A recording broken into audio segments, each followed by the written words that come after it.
Good evening all.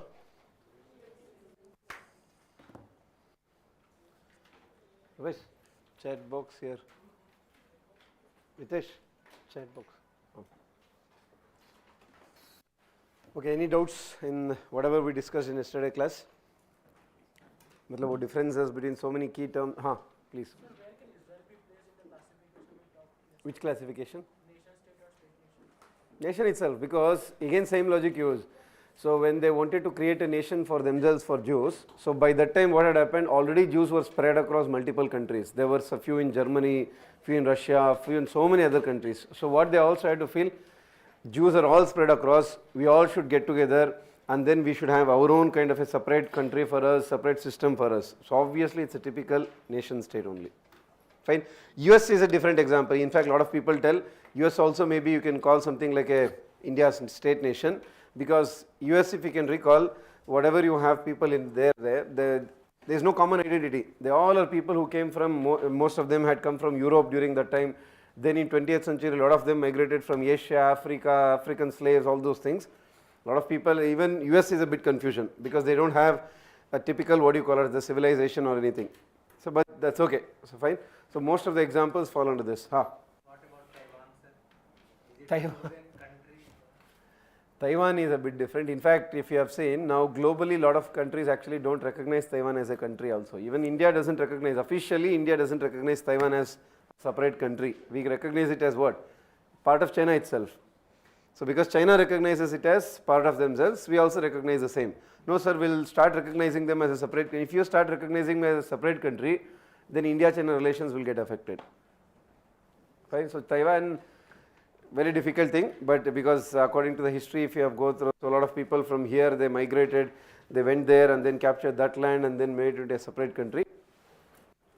So okay, broadly you keep these examples, especially most of these concepts. So what is the base of this? Europe is the base of all this, right? So Europe is the base for all these kind of definition. That's why obviously when you apply it to other countries or other continents, so there is a, what do you call this, some difficulty in applying these concepts. That's the reason they have come up with an idea called a civilizational state also, but it is still not globally accepted. Clear? Yeah, so then yesterday we have discussed so many aspects, like for example, if they ask written constitution is mandatory for democracy, then the answer is no, obviously it is not. Written constitution, if there is written constitution, there will always be democracy. That means just because you have a written constitution, is it guaranteed that you will have democracy?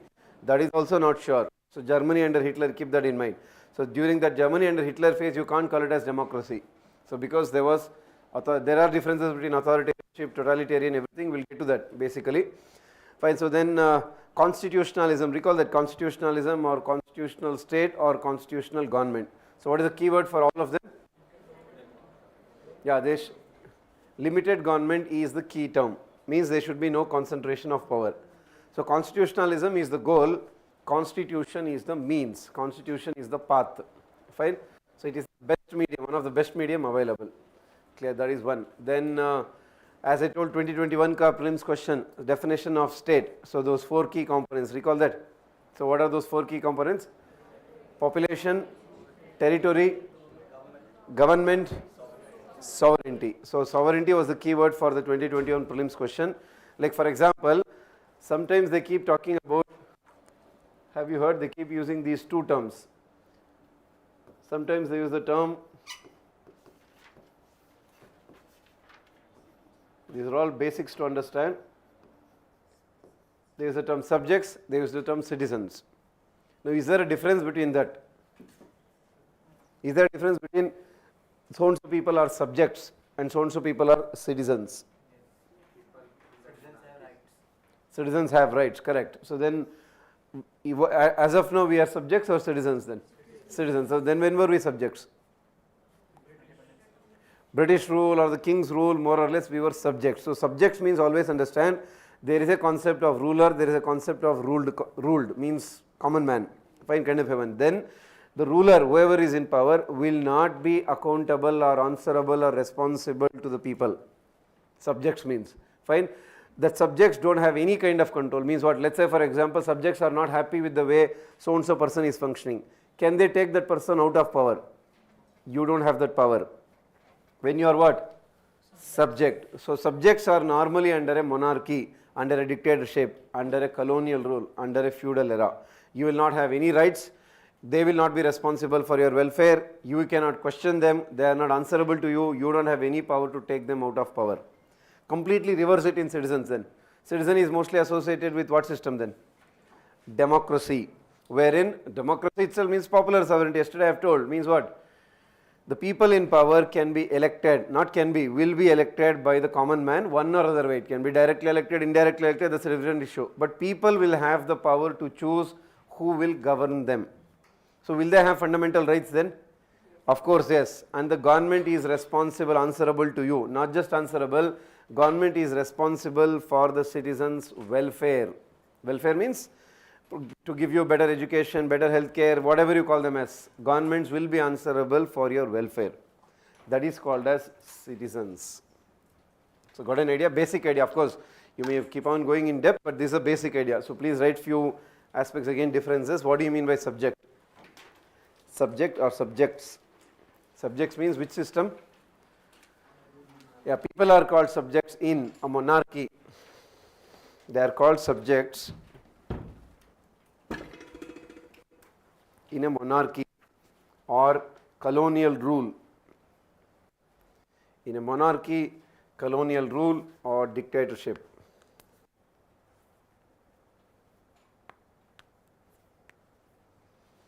Monarchy, colonial rule or dictatorship. Fine. So what are the differences here? Here people will not have any rights. In subjects we are writing. Here people will not have any rights. People will not have any rights. They do not have any control, or they do not determine who governs them, any which way you can write. People will not have any rights. They will not determine who rules them, who governs them. That means who will become PM, who will become president or whatever. So they will not determine who will govern them. It's automatically reversed from the king's perspective or the ruler's perspective. The people in power are not answerable or accountable to the common man. People in power. People in power are not answerable. People in power are not answerable to the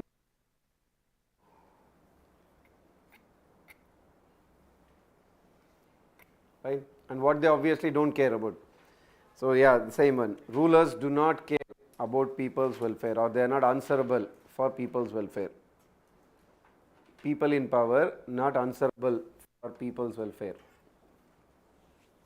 Rulers are not answerable for people's welfare.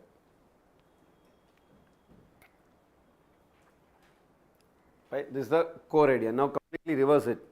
Citizens. So where do you find it then? People in a democracy are called citizens. People in a democracy.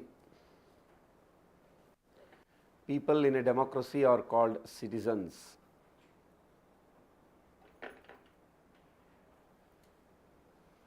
People in democracy are called citizens. Fine. They will have rights. Exactly opposite question. They will have rights. They determine who governs them. They will have rights. They determine who rules them, who governs them. They will determine who governs them. And then people in power are answerable for their actions, for their decisions. People in power are answerable for their decisions. People in power are answerable for their decisions. Fine. As well as, if you want, answerable for what? As well as people's welfare. As well as people's welfare. Fine. So that is a basic idea about, again, terms called as subjects and citizens, because that is where normally in the beginning, one for your conceptual clarity, two prelims maybe because most of you are appearing. So that is how confuse. Fine. Okay, come back. Let's start with the another chapter, making of Indian Constitution. So obviously, as I said, modern India is done. Try to recall. So by the what do you call as this? Simon Commission had come up, and then as a counter to that, because it was all completely including only the what do you call as this white men. So all the committees together formed what Motilal Nehru, all the parties together formed this Motilal Nehru committee. Then they made a kind of a, in fact that itself you can call it as India's first constitution itself. So then uske baad obviously lot of developments started to happen.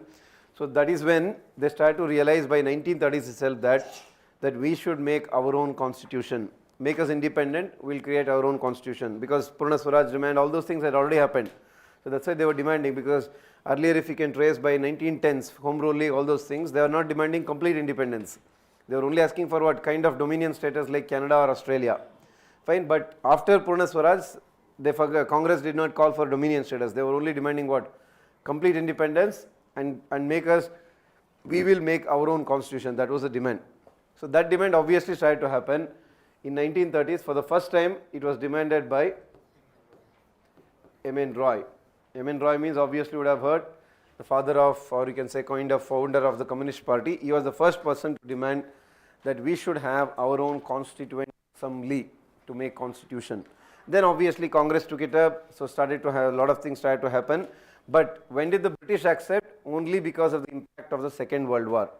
So because if you can recall, was of modern India ka, because Axis power, Allied powers, all those things, British had already taken part. They wanted the support of Congress or the support of India, because so many people they wanted to recruit, all those things. So then they started to promise, because so many other countries started to put force on them. So first time they agreed in 1940. That's what you call it as August Offer 1940. So that okay, fine, we will give you your own constituent assembly. But then there were some issues, because if you can recall in modern India, they would have told those statements that they had said that it will include mostly Indians. That means it was not told it will be completely Indians. So then and they did not promise the independence. They are only talking about what? Dominion status. So because Congress had by then rejected dominion, we wanted independence. August Offer did not work. Then again 2 years later, Cripps Mission. So Cripps Mission, Stafford Cripps, so he can, then they also offered again because of the US pressure and all those things. Even in that they did not offer complete independence. It was still dominion status. Fine. So even that got rejected. Finally after Second World War, by that time obviously more or less it was clear that they can't keep on continuing for all those things they would have told. So finally they agreed that okay fine, we will create a constituent assembly consisting only of Indians. So that is when the plan finally got agreed, which is called as the Cabinet Mission Plan 1945. This was after Second World War. Clear? So then they created it, then the elections happened next year, all those things is there. So got a brief idea. So now let's note down that facts if you have not. First one you mentioned, M.N. Roy was the first Indian. These are all very basic facts. M.N. Roy was the first Indian to demand a separate constituent assembly.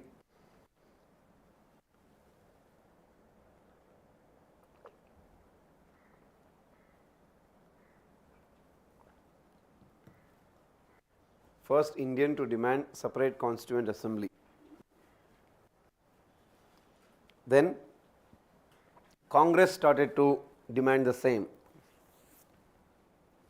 Then the Congress started to demand the same. Then the Congress started to demand the same. The next point, in the backdrop of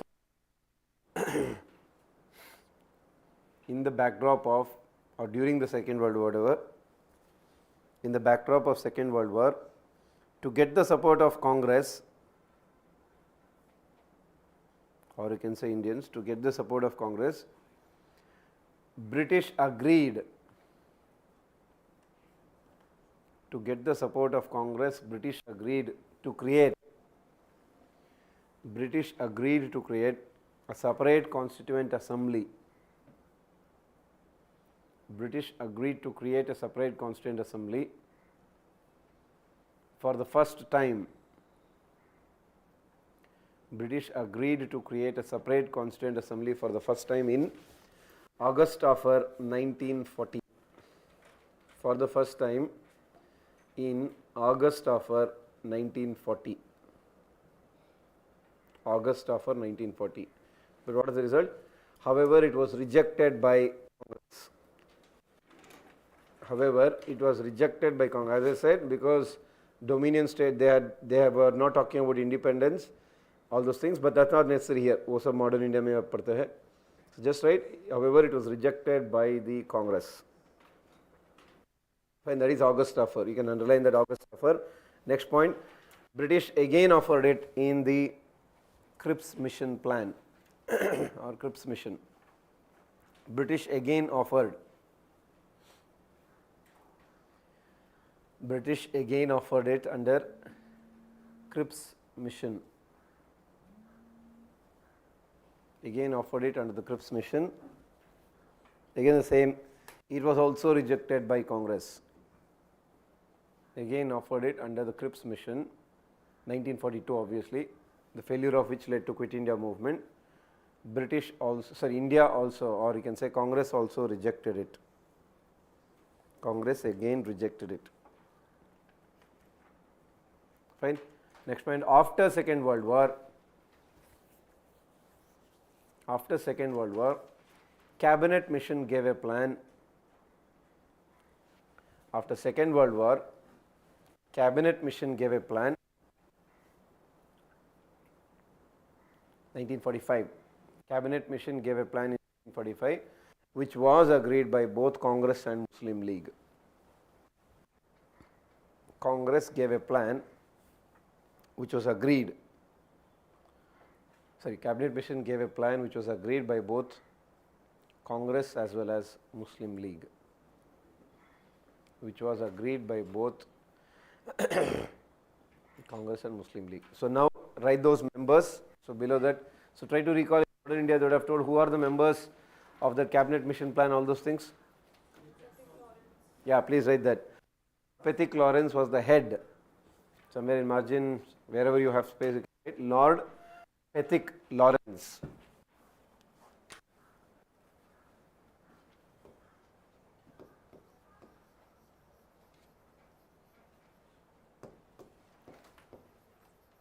Lord Pethick Lawrence was the head. Stafford Cripps and A.V. Alexander were other members.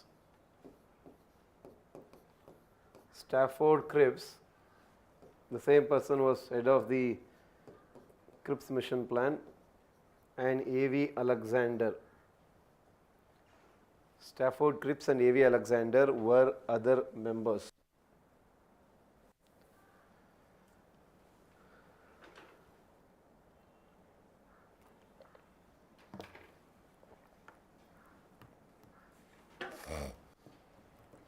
Fine.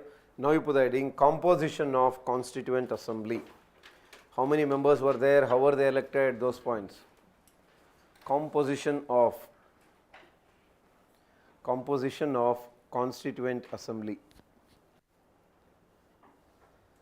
Composition of Constituent Assembly. So let's write the points first. We'll discuss it. First point.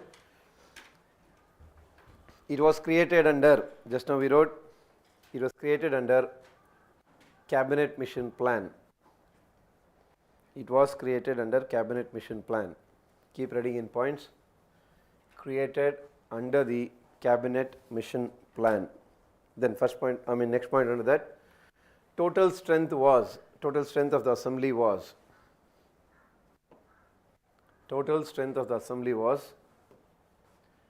389.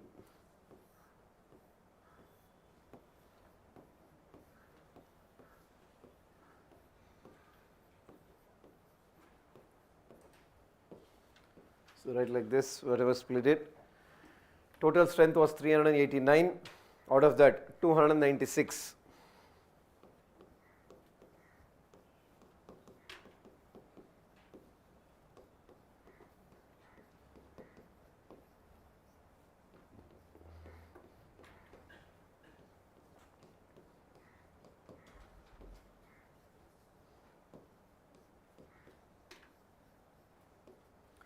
296, again split it, 292 and 4. So 292 were for whom? British provinces, the typical Madras, Bombay, Bengal. 292 British provinces, and 4 CCP means Chief Commissioners Provinces. 292 for British provinces, 4 Chief Commissioners Provinces. Fine. Sir, what are those 4 Chief Commissioner Provinces? There itself in bracket you write, if you have space or somewhere in margin. Which were these 4? Fine. 1 Delhi. Chief Commissioner Provinces itself is what over a period has evolved and become today's union territories. Same concept only. One is Delhi, second one is Ajmer, the Rajasthan one. Delhi, Ajmer. 3 British Baluchistan, which later obviously became part of Pakistan. British Baluchistan, or just write Baluchistan, where you still have the problems going on. Baluchistan. And 4, actually Andaman Nicobar was also, but this was including Coorg, Coorg. Coorg is a small area in Karnataka. Coorg, Coorg. So these were the 4 Chief Commissioners Provinces which had members. Fine. Delhi, Ajmer, British Baluchistan and Coorg.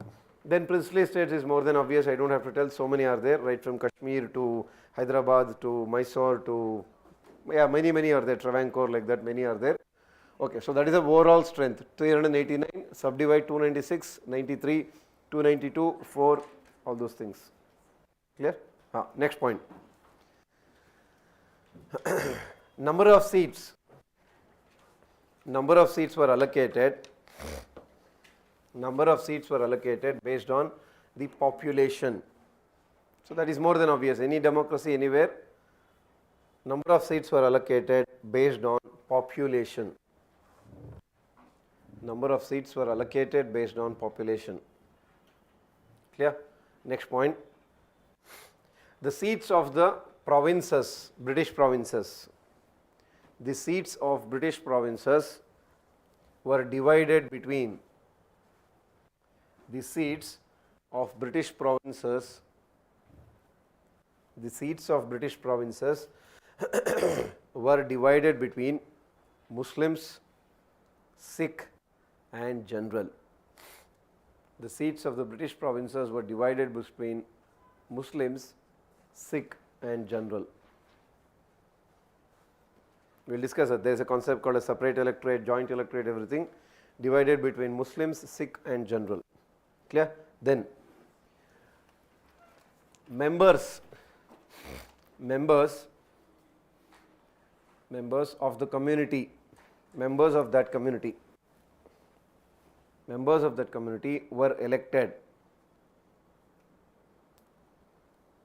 Members of that community were elected by the already elected members. Members of that community were elected by the already elected members who are part of provincial legislature. Elected by the already elected members who are part of provincial legislature and belong to that community. We will discuss it. So what do you mean by that? And belong to that community. Clear? Next one. Election was based on this election, whatever you wrote above that election. This election was based on PRSTV. This election was based on PRSTV system, right? PRSTV in capitals, PRSTV system, and in bracket you clarify proportional representation. PRSTV system, proportional representation with single transferable vote. Proportional representation with single transferable vote. Proportional representation with single transferable vote. Clear? Next, last point, we will discuss all of them, let us write it first. Next one, members from princely states. Members from or members of princely states were nominated, members of the princely states were nominated by the head, that is kings or queen, whatever you call them as. Members of the princely states were nominated by the princes or kings, nominated by the kings.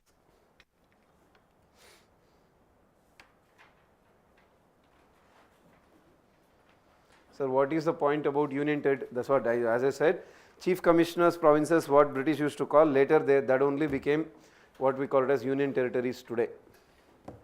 Okay, fine. Now, before going to these points, we need to understand some other basics, because we have used the term PRSTV, all those things.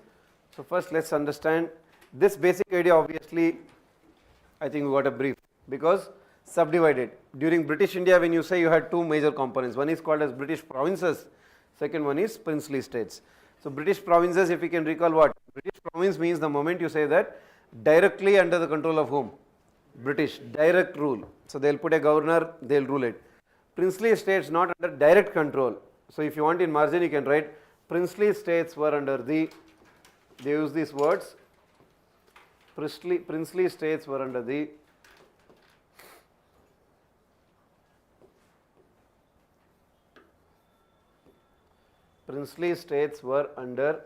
the suzerainty or paramountcy of British crown. Princely states were under the suzerainty or paramountcy of British crown. That means they have accepted the rule, but British will not come and rule you directly. You will have your own king, your own queen, whatever it is, but broadly, ultimately you are also under whose control? British only. That is called as suzerainty. Suzerainty angle you don't use for provinces, you use for whom? Princely states. Suzerainty or paramountcy means that yes, queen is paramount for us. That is the point. Suzerainty or paramountcy. Clear? That is one angle. Now, before going to PRSTV, all those things, let us discuss another one. Remember, in elections, you have first major type is what we call it as today.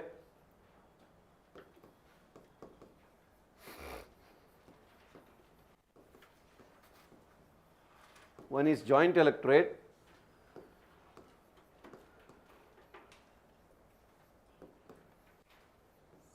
Remember, in modern India, they would have told, I think they might have explained separate electorate also, or basic idea called as Lord Minto is called as the father of separate electorate, all those things.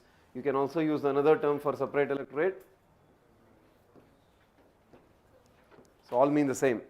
Now, what do you mean by joint electorate? So, any idea? Every religion and all belonging from different castes. Everybody will vote. Yeah, fine. Let's take a simple example. Now, at present you have, remember we have reservation for SC and ST in, at present, only in Lok Sabha and Assembly. So, first these are all very basic points, understand. Indian constitution provides reservation only for SC and ST with respect to Lok Sabha and Assembly. Sir, then OBC, EWS, that is job. We are not talking about government jobs. We are talking about what? In the legislature, means MLA banne ke liye, like let's say MP banne ke liye, that point we are talking.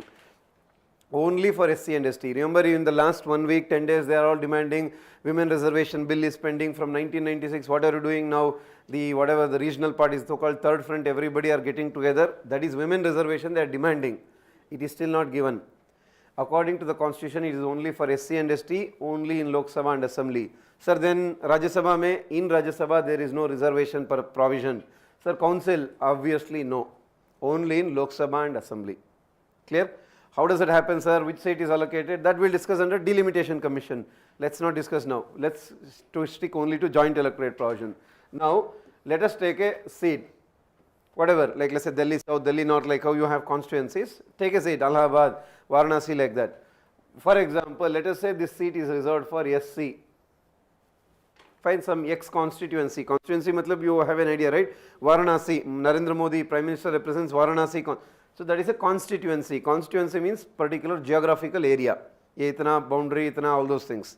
Fine. Let us say it is reserved for SC. Sir, on what basis they reserve? That let us keep it for parliament. Let us not discuss now. The basis of reservation. Let us say it is reserved. Then what will happen? For example, let us say A, B, C and D. 4 candidates want to contest election. Now what is the simple reason? All of them should belong to which category then? all of them should belong to SC category. Clear? So candidates should belong to the reserved category. Now let us say in this X constituency 100 people are voting or 100 people are present. You make it as 1 lakh, 1 crore, all the same. 100 people are there. Now out of them there will be people who belong to high caste, OBC, SC, so many will be there. Now who will vote then? All will vote. All will vote. All in the sense whoever is eligible to vote, all will vote. Then you call it as what system? Joint. That's why it is called as joint electorate. Candidates will belong to the reserved category, but voters will belong to what? Voters will be all. So remember, so candidates reserved, voters everybody. Reverse a small change, then what do you mean by separate electorate then? Which obviously, so British used to do it for so many, they would have told you they used to, that was the system was there for Muslims, Sikh, Europeans, Christians, like that, many multiple were there. Not today, we are telling British time. Exactly reverse the point. Same constituency, let us say X, fine. Let us say it is reserved for Muslims. So then if A, B, C and D, 4 are contesting, all of them should belong to what? Now let us say 100 people are present in this constituency. Fine, 30 people are Muslims. Now then who will vote? Only Muslims will vote. Then that system, separate electorate. Got the base idea? So basic idea is simple. Separate electorate means the candidates will also belong to the reserved category, voters will also belong to the reserved category. What do you mean by joint electorate? Only candidates will belong to reserved category. Then who are the voters? All. Yeah, please write this first point somewhere, clarify in margin. Small difference, if you know it's fine, if you don't, please note down. Because it is my duty to clarify all the basic points. First is joint electorate. So just write in simple words, what do you mean by joint electorate? The candidates will belong to the reserved category. The candidates will belong to the reserved category, but joint electorate, only the candidates belong to the reserved category. Only candidates belong to the reserved category. Voters can belong to any category. That means your religion, caste doesn't matter there. Voters can belong to any category. Voters can belong to any category. Voters can belong to any category. At present, that is in India, at present, India follows joint electorate. At present, India follows joint electorate. At present, India follows joint electorate with reserved seats for. At present, India follows joint electorate with reserved seats for, as I said, whom? SC and ST only in Lok Sabha and Assembly.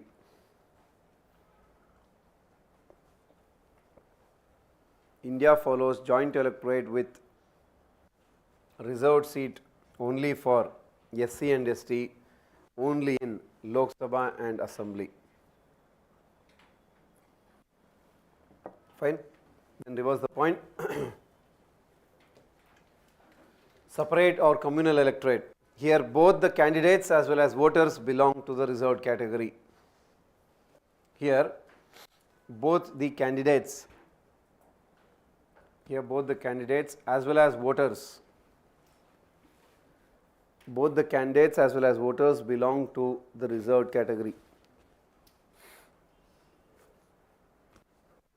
Seats always get changed to reserved seats. That depends. That depends on delimitation commission, election commission. So it may change after 3-4 elections, it may not change also. So it depends on so many factors, it's not so easy. Typically election commission will decide, practically. Fine. So both the voters as well as candidates belong to the reserved category. That is called as separate electorate. Again mention, British used to follow it. British used to follow it for Muslims, Sikh, so many were there, just write 2-3, Anglo-Indians, Christians, etc. British used to follow it with respect to Muslims, Sikh, Christian, etc. Indian constitution doesn't support it. British used to follow it with respect to Muslims, Sikh, Christian, etc. Indian constitution does not support this. Indian constitution does not support it. Clear? That is one basic difference. Now, second basic difference we need to understand, because we have mentioned about PRS-TV. Before coming to PRS-TV, we should understand there is first system called as what? First past the post. Please put the heading. If you knew, it's fine. If you don't, just note down. First past the post. That is FPTP. So, what do you mean by that? Let us take the same example. Let us say constituency X. Fine. Let us say 100 people are voters. There are 4 candidates, A, B, C and D. Fine. Let us say you have got 35 votes, 30, 25. So, how much is the score? 60, 90, 10. Fine. So, obviously, who is elected now? A is elected. Now, only that means out of 100 voters actually, how many chose A? 35. In other words, how many have actually rejected A? 65% have actually rejected, but it does not matter for us. So, still A is the person who is elected. So, is he getting more than 50% of the, and that means, I mean logically speaking, what we keep telling, at least 50% should be in your favor, then you are elected, but here 50% are not in your favor, but it does not matter. You should just get the highest votes, not the majority. Majority means, always remember, when they use the word majority in polity, that means more than 50. When they use the word highest, it does not matter, more than 50 or less than 50, it does not matter, you are the highest voter. Fine. So, you should just get the highest number of votes to get elected in FPTP. In India, obviously, we follow this most importantly. One is in Lok Sabha, second one is again Legislative Assembly. In both the aspects, we follow FPTP. Clear? First pass the post. If you don't know other basic, for example, let us say we follow today something called as nota also. Correct? Now, let us say the votes is like this: 30, 25, 20, 45, 75. Now, let us make it more reverse. Okay, 30, 10, 10, 10 means 30, 60, 40. Fine. So, then who is elected then? It is still A. At present, the system is such a way that even if nota gets the highest votes, it does not matter who has got the second highest, that person is elected. Because or else if you consider it as nota is elected, then what is the option then? You have to reconduct the election, general again general election, not general, let us say for that seat, unnecessary expenditure again. So, that is the reason at present we follow this model wherein it does not matter even if nota gets highest votes, the second person is considered elected. Clear? Now, let us say another concept, same, let us say it is 30, 30, 20, 10, 10. Now, A and B have got equal votes, then who is elected?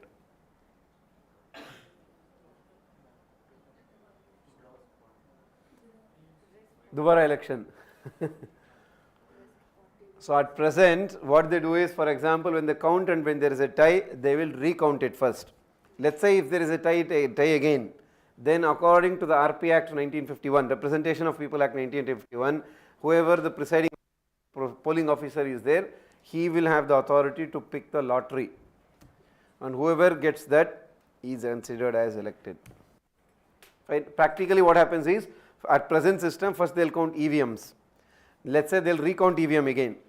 Even then there is a tie, then they will count the VVPAT. Have you heard VVPAT?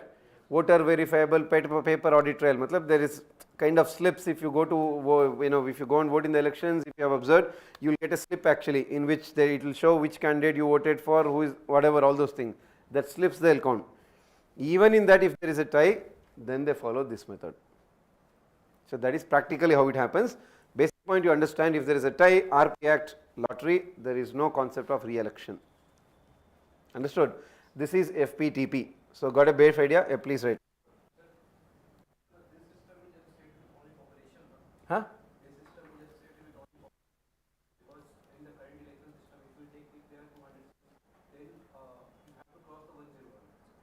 That is different. That is to get to power. That is to get to power. Get to power in the sense if BJP wants to make a government, that is one. This is not about it. This is about in a particular constituency if you want to get elected. For example, in Allahabad if you want to get elected, this one. What you are telling is exactly that is to come to power. This is to become MP or MLA. That comes after. That is majority party rule. That's what you are talking. Fine. That we will discuss under your parliamentary system. Got it? Yeah. Plus, just write this FPTP. First past the post system. Fine. So where do we follow it? At present, it is followed with respect to Lok Sabha and Legislative Assembly election. At present, it is followed. At present, it is followed in Lok Sabha and Assembly election, Legislative Assembly. Now, what is the key point here? Here, the candidate which gets the or candidate who gets the highest votes is considered elected. That's it. Here, the candidate who gets the highest votes. Here, the candidate who gets the highest votes is considered as elected. Is considered as elected. Fine. If you want those extra 2 points, you can add. Even if Nota gets highest votes, even if Nota gets highest votes, even if Nota gets highest votes, still it is who? The second highest voter, or the person who has got second highest votes is elected. Even if Nota gets the highest votes, the person who got second highest votes is elected. The person who got second highest votes will be elected. Clear? Then if you want, if there is a tie, that is equal votes, if there is a tie between multiple candidates, if there is a tie between multiple candidates, if it is a tie, if there is a tie between multiple candidates, according to RP Act 1951, if there is a tie between multiple candidates, according to RP Act, Representation of People Act, RP Act matlab Representation of People Act 1951,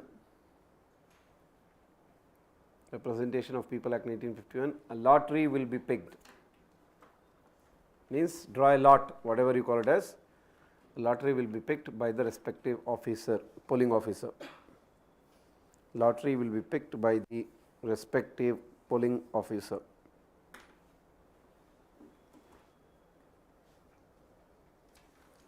Fine. So that is a basic idea of what do you mean by first past the post and where do you follow Lok Sabha and Assembly. Now there is another system broadly first called as, PRSTV comes later. First you should understand first called as what? Proportional representation. Look at the name itself. Proportional. Matlab kya hai? Proportional means what? The number of seats that a party gets in the legislature is proportional to what? The number of votes you get, the percentage of votes you get. That is a basic idea. For example, remember if you have heard the criticism, Congress keeps on saying this multiple times now. For very simple reason, let's say even in 2014, actually they used to tell this a lot. In 2014 Lok Sabha election, if you can recall, BJP had got somewhere around 280 seats or 285. 2019 it crossed 300 as a single party. Fine. I think let's say if you can recall, Lok Sabha ka strength hai 543. Fine. BJP got let's say 280 plus. Fine. That means what? Actually, it is more than how many seats? More than 50% of the seats. But what is the vote percentage they got? But BJP vote percentage what was at that election? I think somewhere around 30, 37, 35, whatever, 36%. I think 35 point something. Yeah, kuch plus or minus 2 somewhere there. Fine. Fine, this is the vote percentage. Now if you can recall, how much did Congress get the seats in that election? 45 or something. Matlab, look at the difference. But what is the percentage of votes they got? The percentage of votes is not like 2% or 3%. They got somewhere around. Of course, we keep feeling that nobody likes Rahul Gandhi. That's a different issue. But the point is, it is not like that. If you look at the percentage of votes, percentage of vote difference is very less. Look at the number of seats difference. 45, where is 45? Where is 280 plus? Is there any match here?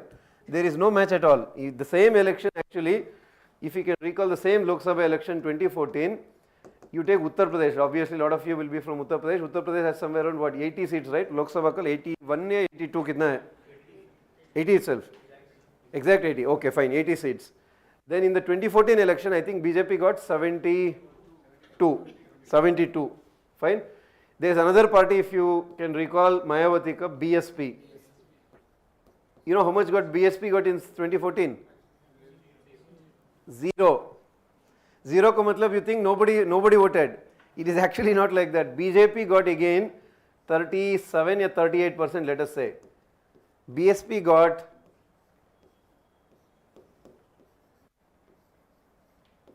it's not like nobody voted. 30% people have voted. But what's the seat? Zero. Look at the difference. Because iska matlab kya? Because we are following FPTP system, doesn't matter, you get more. You get 1 lakh votes more. You are just elected. But proportional representation is not like this. Proportional representation is there are different types of proportional representation. In proportional representation, it is simple. Number of seats for a party. This is the core principle they follow. Number of seats for a party is proportional to percentage of votes for the party. Like this. You follow this. Now let's say you have 80 seats. Out of 80, if people number 38% of people of Uttar Pradesh have voted for BJP, means you give 38% seats for BJP. 30% have voted for BSP, means you should give 30% seats for whom then? BSP only. But are we doing like this? We are not doing it. So because we don't follow that system itself. So it looks better, then why are we not following it? If you follow it, how many parties are there then? Everything will get completely split. Even now it is so much split. Imagine how many political parties are there in India. If you go for that, then there is no end at all. Nobody can form government, because if you want to form the government, you should have more than 50% seats in the legislature. If you want to get more than 50% seats, how much percentage votes you should get then? More than 50% votes also you should get, and no party can get more than 50%. It is highly impossible, because you have to get like huge support. Considering India's diversity, itna divisions, religion, caste, wo sab, region, it is very, very impossible. Maybe Indira Gandhi era, Rajiv Gandhi era, it might have happened, but in practice at present, even considering Narendra Modi's popularity, also it is impossible, because they can only get 38, 36, 39% maximum. So then how do you form a government then? Majority governments you will not get. Matlab coalition governments is the only option. And you have coalition, matlab coalition means simple as you know, right? Multiple parties have to get, remember Vajpayee government, 2099 to 2004, kitna? 15 political parties, 1-5. How do you manage 15 political parties? Manmohan Singh mein 13, 15, 16 political parties you have to manage. Imagine what all demands will any political party give you support just like that? What will they tell? Give me 2 cabinet minister, 4 minister, this minister only I should give me, don't sign this agreement, don't sign that agreement. How many compromises? Manmohan Singh used to famously call it as compulsions of coalition. Compulsion ka matlab, you like or you don't like, you should agree, because it's a compromise. Sir, why should I, you have to compromise, or else what will the party do? Mamata Banerjee will just take back the support, then your government is gone. So hence, if we follow proportional representation in Lok Sabha elections, it will lead to what do you call as this coalition governments every major election, every year. That means instability is more. Automatically decision making, everything will be a huge issue. Right? That's the reason normally we don't follow. Clear? That all reasons we'll discuss later. Basic point, you got it right. What do you mean by proportional? Number of seats is for a party is proportional to the number of votes for a party. Fine. That's why what they do in proportional representation, as I said, many types are there. When you go and vote in the election, you don't go and vote for the candidate. You vote for whom? Party directly. In general, proportional representation, there are many types. In general, point is that. But here, what we do? We vote for a candidate as well as party. Means you choose both and then you vote. But there, you only vote for party, then they will choose the candidates. That's a different system completely. So let's not get into that. Basically, this is the idea. Under this, one of the type is what you call it as proportional representation with single transferable vote. That we follow at present in president election, vice president election, Rajya Sabha election, council election. So what is that was single transferable vote? Let's keep it to president election because there are so many concepts there. What do you mean by first priority? For example, now let us say if you have voted in election, in EVM you will have, let's say 5 candidates are there, 10 candidates are there. Now you go and then you only choose which one. Whichever candidate you want to, you press that vote and then you come back. It is as simple as that. But when you vote in PRS TV, you give priority for all the candidates. Matlab in simple words, I will not mention all the details. PRS TV works like this. Let us say for example, there are 5 candidates. Now let us say you are going for Lok Sabha or Assembly election. How do you vote? You will say, okay, I like B. Then your voting is done. This is FPTP. PRS TV is like, I want A to get elected first. If A is not elected, I want B to get elected. If not B, then C, then D, then E. That means what are you doing here? You are giving priority for all the contesting candidates. There are 5 candidates and Hare ko you have to give a priority. If not this, then. If not them, then. If not him, then. Like that. That is the basic idea of PRS TV. Then they will count it and then they will transfer it. That we will discuss under your president election. Clear? Yeah. Please write the basic point. I think you got an idea. Did we write what do you mean by FPTP or not? You have written. Then put the heading proportional representation, not PRS TV as a whole, just proportional representation. Then if you have not, write this core point. This is the core point. Number of seats for a party in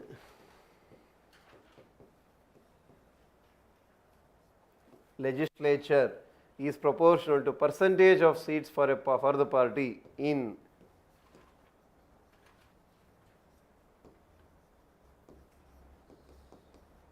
general election.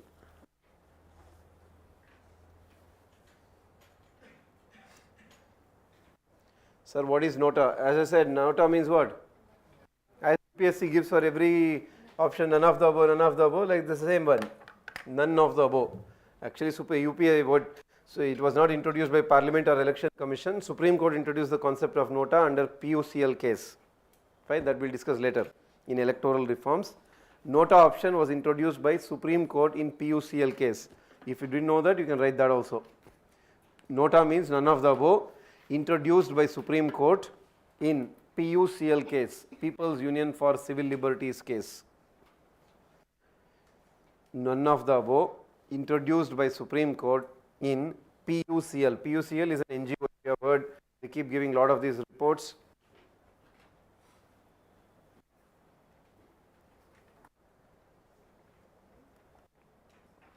PUCL, People's Union for Civil Liberty, it's an NGO. So then what is the use of nota? According to the Supreme Court, what is the use of nota is asking. According to Supreme Court, the idea is that in a democracy, it's built on people's participation. The idea is that because earlier a lot of people used to tell, before nota, if you will, let's say you don't like any candidate, then the process was there will be a separate book given to you. You have to go, write your name there saying, I don't want to vote for anybody. Then you just go. That votes were not even counted. It was just kept like that. But you have just went there and a lot of people used to, if it is not even counted, why should I go and represent myself? Then at least now you are giving them an option, please come and tell your ones. Now what is how will it impact? For example, like I'll tell you a curious example, like last week in, because in, you know that obviously inside this from, there was a candidate who died last week, I mean a person, a politician, major politician, he had won an election by one vote. One vote, one single vote. Now let us say that candidate, for example, another, I mean, voter had said, okay, I'll just go and put nota for someone. If that one candidate with what one vote you win, if that one person had mentioned nota, that means the election would have become tie. Most of the times what happens if for a voter, let us say you're going for it. Actually most of the Indians, I mean most of the times, especially youth, they don't like any candidate. Out of compulsion they go because someone is telling some whatever issues. That time what you do, okay, who is close to me, so who I know, who is more famous, they may go and just put the pardon there. At least when you have a nota, what you may do, you may, we don't know, you may press nota. That actually may change the result also. Like they have identified in the Chhattisgarh election last when I think 2019 or 2020 mein Chhattisgarh election hua tha, their nota actually has determined at least around 15 to 20 seats results is determined because of nota. So it has got, I don't know exactly percentage, 5 or 6% of the overall have voted for nota. In general, if nota was there, they would have voted for some other party. So seats would have gone there. So like that is there, though not a huge impact, maybe a very small percentage of impact. That's why in Maharashtra a few years back they told, if in case nota gets the highest votes, they said, we will conduct a re-election. In Maharashtra they said for municipalities, Maharashtra State Election Commission. But at present we don't follow it, don't keep it in mind. So because then you may get confused, matlab Maharashtra mein hai, nowhere it is there. If nota gets highest vote, second highest candidate is the winner. Clear? What is it? Nota. So that as I said, Supreme Court introduced it in PSUL case. If you don't know about VVPAT also, please write VVPAT. VVPAT. Write VVPAT in capitals. VVPAT. Voter verifiable. Voter verifiable paper, voter verifiable paper audit trail, TRAIL, means voter can verify physically that okay, all those things, voter verifiable paper audit, again the same, introduced by Supreme Court, not Parliament, not Election Commission. Subramaniam Swamy case, it's the same. Used by Subramaniam Swamy case. Subramaniam Swamy case. So the reason was very simple. They keep telling 3 phases are there. Earlier the elections used to happen in ballot paper, means you go press, like you put an ink and then you put there, or some kind of stamp will be get you put that. So fold it and then you, that kind of a ballot paper. But during that time the problem was huge booth capturing. Booth capturing means used to whichever, let's say in a area or in a village somebody is powerful, they will come and capture the booth, take all the ballot papers, that's it, put it in the box. So then why are other people waiting then? So that is what technically you call criminalization of politics. So many criminal activities started to happen. Then to avoid this, what happened, if you have a very famous election commissioner called as TN, very famous.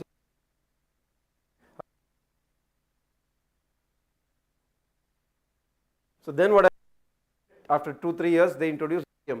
In EVMs you can't just keep on pressing, you just can press only once. Then only you can. So the concept of booth capturing gone. When they introduced came, okay, ballot paper, at least I was sure that okay, I have pressed for this person, I know, I have seen it and then I am putting it there. Let us say आप EVM में vote कर रहे हैं, you pressed for B.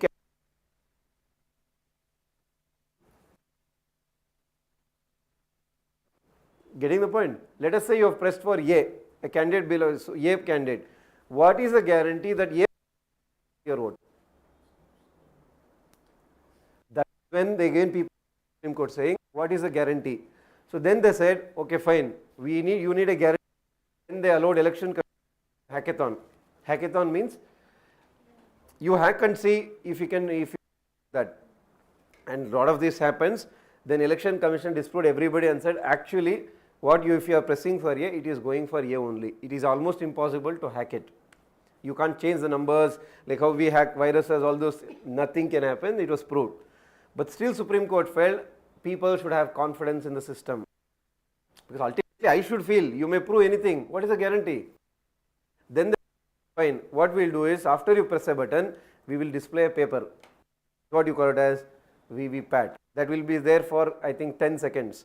So there you will get the candidate name, party symbol, all those, then it will dip into a box. That is VVPAT system. Combination of both EVM as well as ballot paper. Is the trust of the common man in the election system. They have introduced VVPAT. Clear? Huh. Good. I think when we sit there, it may.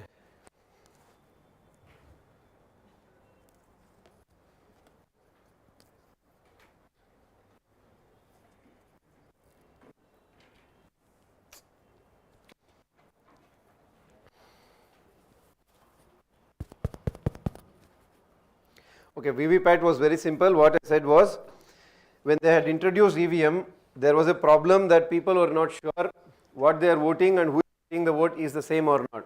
Hence, VVPAT was introduced. At present, if you press a button in EVM, so you will also get a slip.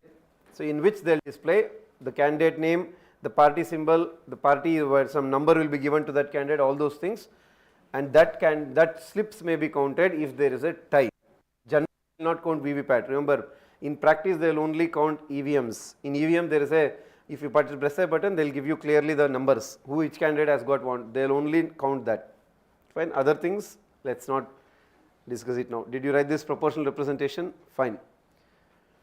Now come back, now look at your constituent assembly composition. Now we will understand everything. For that basics, we did all these things.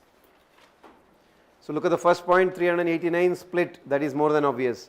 Then 2, so members from princely state is very easy, because how are they? They are nominated by the head of the state, or take it as king or queen.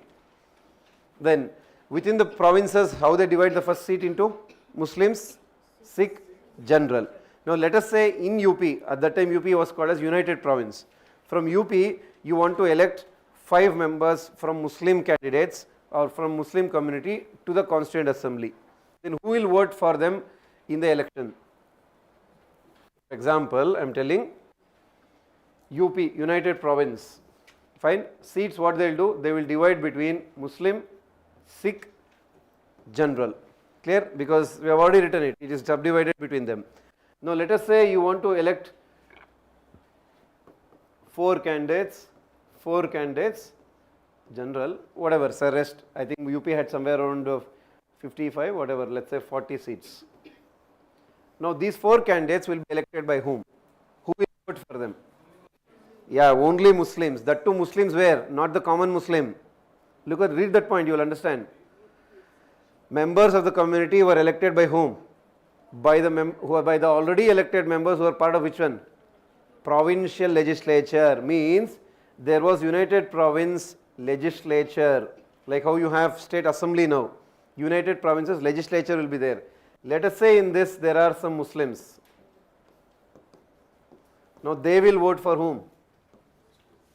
These 4 candidates. In UP legislature there will be so many non-Muslims also, they will not vote. Only who will vote? Muslims who are part of the UP provincial legislature will vote for the Muslim candidates for constituent assembly. If in case there are any Sikh community belonging people 4, so who are Sikhs here? They will vote for them. And whoever are other than Muslims and Sikh will vote for general. That is why it is what kind of system then? What system is this? Joint electorate or separate electorate then?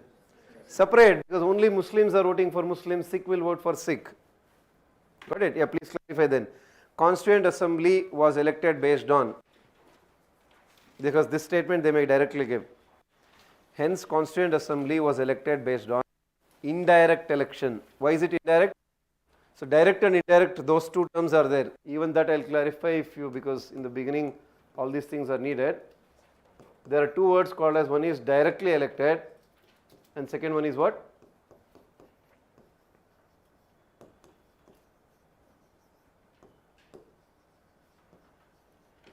Directly elected, indirectly elected. Then what do you mean by directly elected? Elected by the common man, that is called as directly elected. What do you mean by indirectly elected? elected by the already elected members. Fine, if you don't know the difference, first you write this. What do you mean by directly elected? What do you mean by indirectly elected? Directly elected का मतलब है you are elected by whom?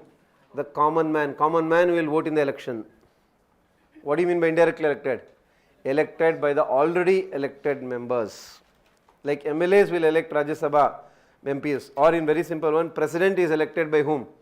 The already elected MPs and MLAs. That means president of India is directly elected or indirectly elected? That is as simple as that. So directly elected means elected by common man, indirectly means elected by the already elected members. So Prime Minister is also like indirectly elected. Indirectly elected, correct. Not elected actually, he was not even indirectly elected, he is actually chosen. Appoint means the majority members will choose one. In elections we don't elect for him. Fine, okay. So Constituent Assembly members are what? First point, indirectly elected. And two what? Based on separate electorate. They are indirectly elected based on separate electorate. Hence, Constituent Assembly members are indirectly elected based on separate electorate. Indirectly elected based on separate electorate. And few members were also what? Few members were also nominated. That is a princely state.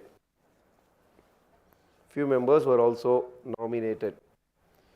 To understand that composition, we discuss other things.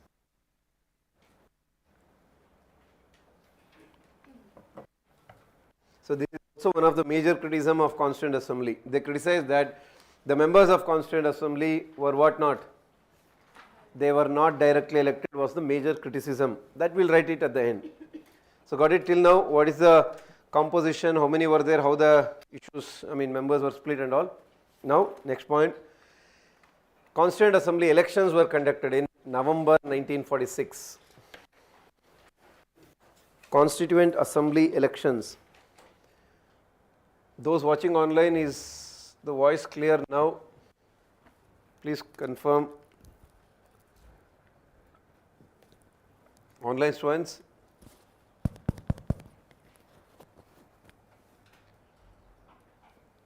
Constituent Assembly elections were conducted in November 1946. Congress got more than 80% of the seats. Congress got more than 80% of the seats. Remember, when the elections was conducted November 1946, the partition has still not happened. Hence, the elections happens for 389 seats. Congress got more than 80% of the seats. Fine. And if you don't know that basic fact, when this selection happened, actually, Ambedkar was also part of it, but where was Ambedkar elected from? Actually, originally Ambedkar was elected from the Bengal area. Fine, because he could not get elected here, because remember, he was not part of Congress. He went there and got elected. So then what happened? By 1947, all those things, partition. So when partitions happens, what happens? Whichever he was elected, he lost his seat, because Bengal got divided. So you have to divide the seats also, and Ambedkar lost the seat. Now if you have lost the seat, how will you be part of assembly then? Basic point, if you are not a member, how will you come and sit in assembly then? Then what they did, because of that time or whatever issues was going on, even though he was a very harshest critic, if you can recall, Ambedkar was very harsh critic of Gandhi, Nehru as well as Congress and all those things.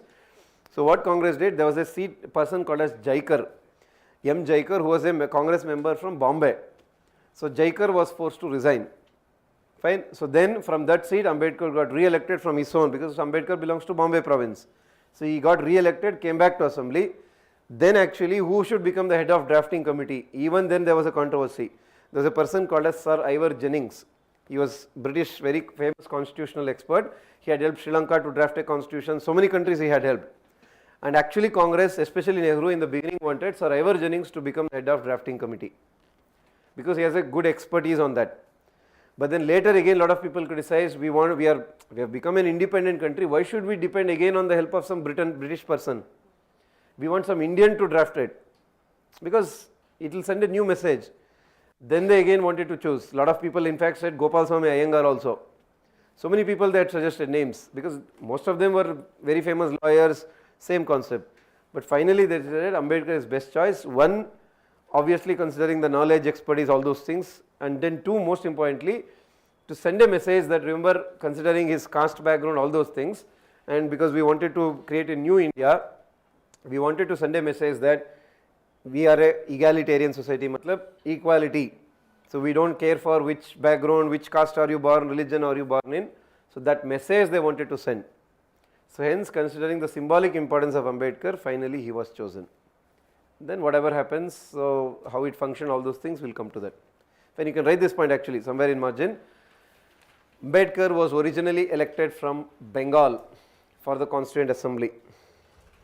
Ambedkar was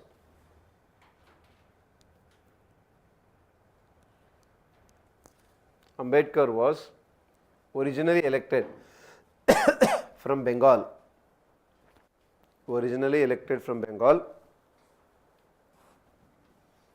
After partition, he lost his seat.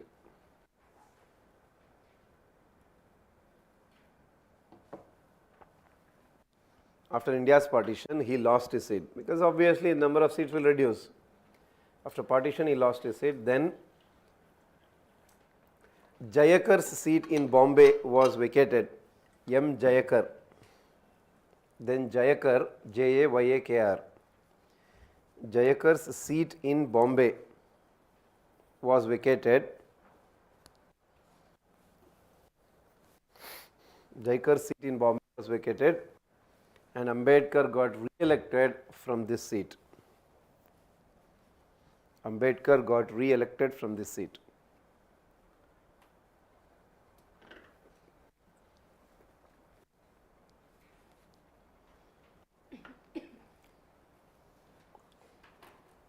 Fine, that is November 1946, all those things, elections happened. Come back and write another point. Constituent Assembly was representative of India's diversity. Constituent Assembly was representative. Constituent Assembly was representative of India's diversity. Constituent Assembly was representative of India's diversity. Means what?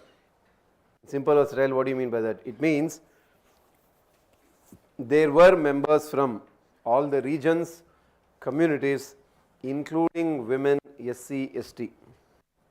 It means there were members from all the areas, all the regions, north, south, everywhere, central India, northeast, everywhere.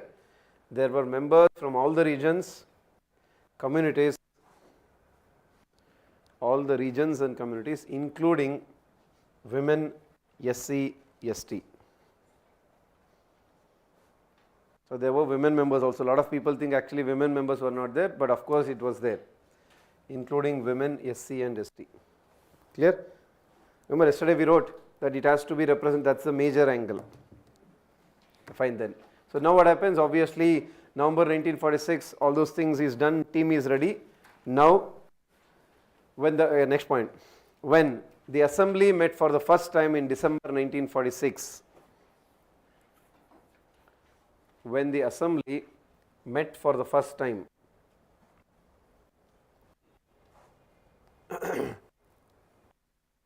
when the assembly met for the first time in December 1946, met for the first time in December 1946, Dr. Sachidananda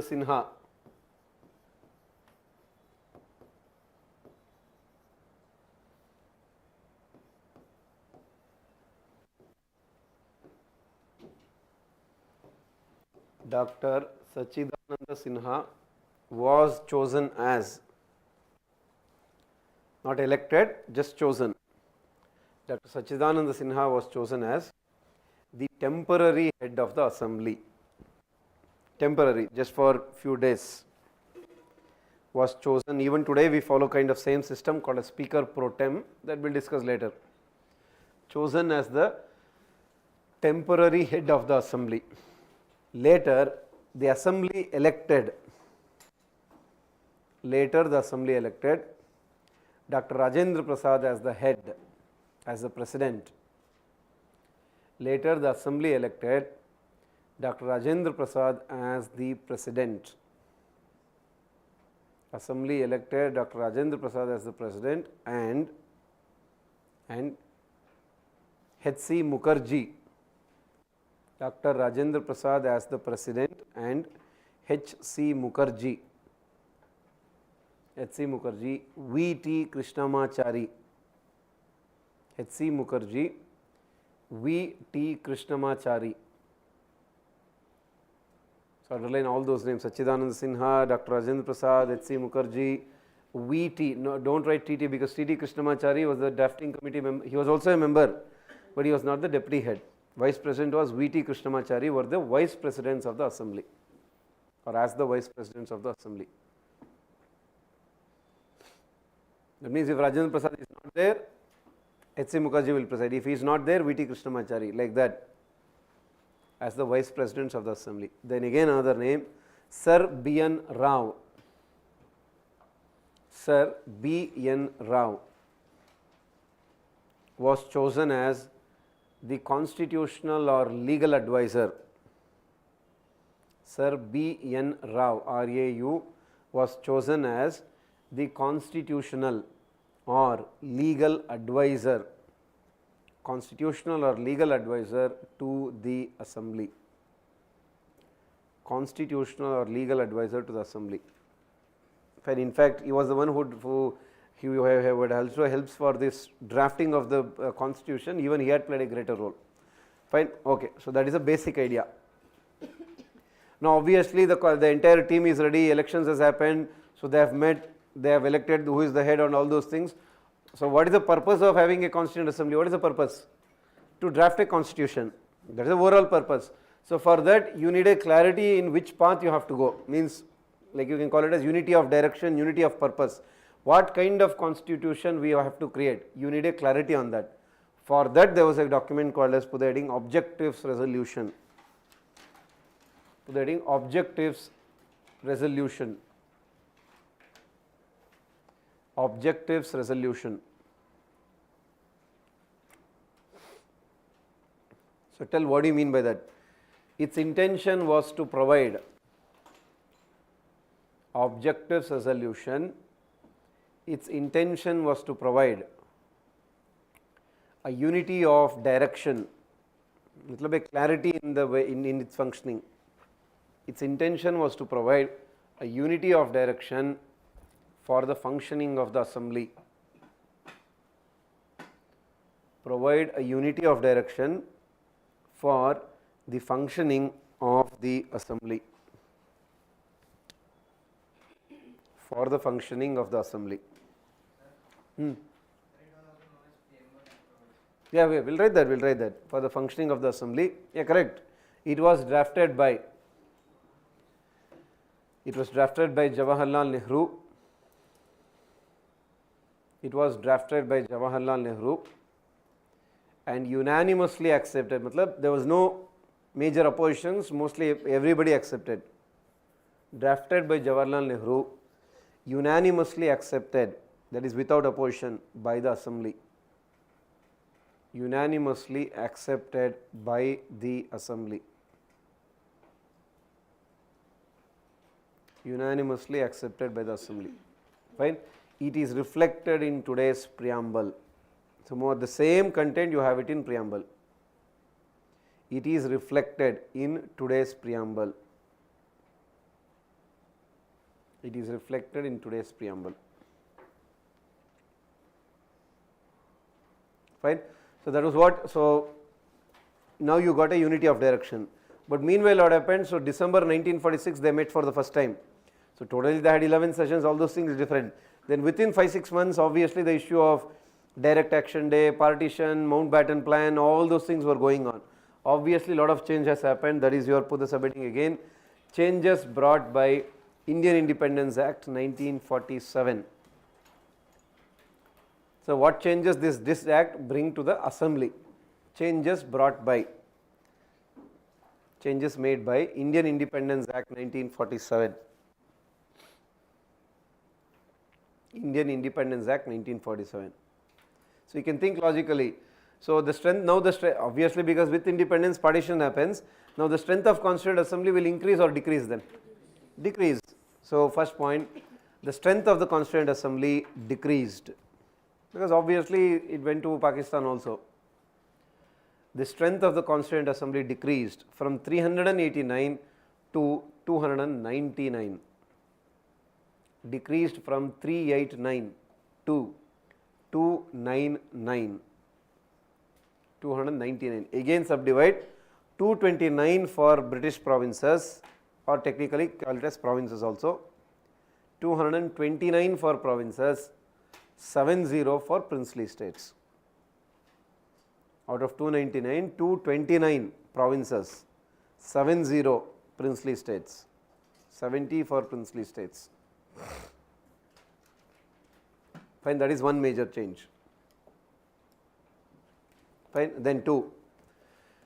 Constituent Assembly was made a completely sovereign body. Sovereign means, still we discuss the details, take it as ultimate decision making authority. Yesterday we wrote, remember, popular sovereignty, like that. Constituent Assembly was made a completely sovereign body, was made a completely sovereign body. So what does that mean? It was given all the power to make the constitution it wants, that is the meaning.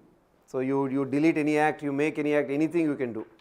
It was made a completely sovereign body, that is the power, that is it was given all the power to draft the constitution that it wants.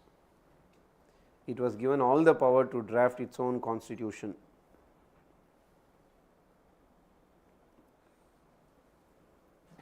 That is second major change. Now then the third major change.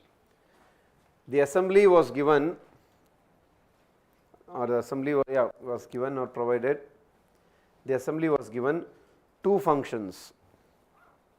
The Constituent Assembly was given two functions. One is obvious. What is the first one? As the name itself says, first one, to draft a constitution for independent India. It was given two functions. First one is to draft constitution for independent India. To draft constitution for independent India. And what is the second? To act as provisional parliament. So this we need to discuss a bit. To act as a provisional parliament.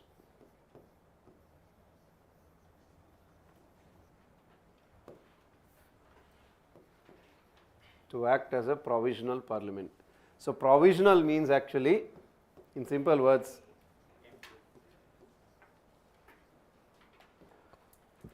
provisional means temporary. Clear? So that means assembly itself will act as the temporary parliament. Sir, why should that act? Why can't they elect? Get the question. Like for example, we are telling, so the assembly itself will act as a provisional parliament. Now the core question which you can ask is, sir, why should that act as a parliament? Why can't we elect? Anyhow, you are like how we are electing now. We are in 17th Lok Sabha. 17th time we have elected. General election happened. Why can't they conduct the general election and elect a new Lok Sabha? No, before conflict there is much core point. I think the entire idea was to come up with a system that would be encouraged by the people and they would understand the system they would vote for. Other than that, they would not know what they are voting for. Yeah, to an extent. So the basic point is very simple. Let us say if you want to conduct the general election, first point, the constitution should tell that what should be the base of the election, what system you want to follow. FPTP follow करना है या what proportional representation follow करना है, parliamentary system follow करना है या presidential system follow कर, which system you want to follow? Where is the clarity? That clarity has to be given by whom? Constitution has to tell all those things. Now in 1947, where do you have constitution? Constitution itself is not there. Hence what happened was, first let us make the constitution. When you get a constitution, you will get a clarity. Okay, fine, we will follow presidential or parliamentary. We will become unitary or federal. Because if you follow presidential, then the majority party rule concept will not come. We will discuss all those things. If you follow parliamentary, majority rule concept will come. So all those changes were there. Then should we follow FPTP? That clarity was also, who will vote? On what basis will you get? Will you follow on universal adult franchise or not? Universal, you know that term, right? Universal adult franchise means, will you give voting power for all or will you give it only for few? No sir, we'll give it for all. You can't tell it, who has to tell it? You should write it in the constitution. So hence first what should come? First you should make the constitution. When you make a constitution, then you conduct the election. Because for example, who will conduct the election first of all? Okay, now you have a clarity, election commission will conduct. But who created election commission? So then first what should come? First constitution should come. Then you can decide all these things. That's the reason. So provisional parliament continued till when? Provisional parliament continued till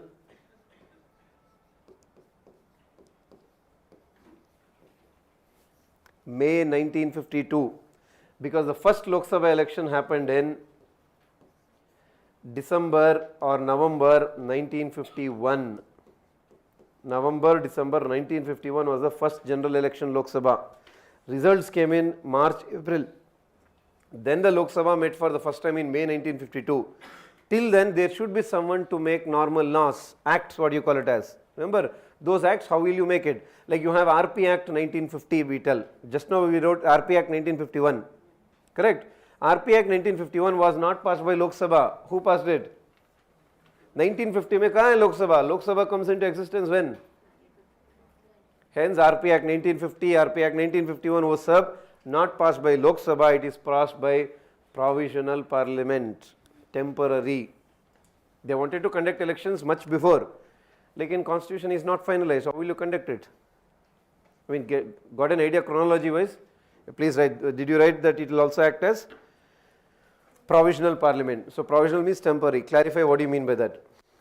Until the constitution is finalized.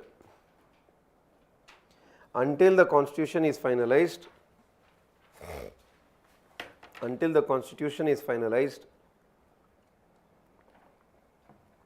general election is conducted. Until the constitution is finalized, general election is conducted and Lok Sabha comes into force. Until the constitution is finalized and general election is conducted, Lok Sabha comes into force.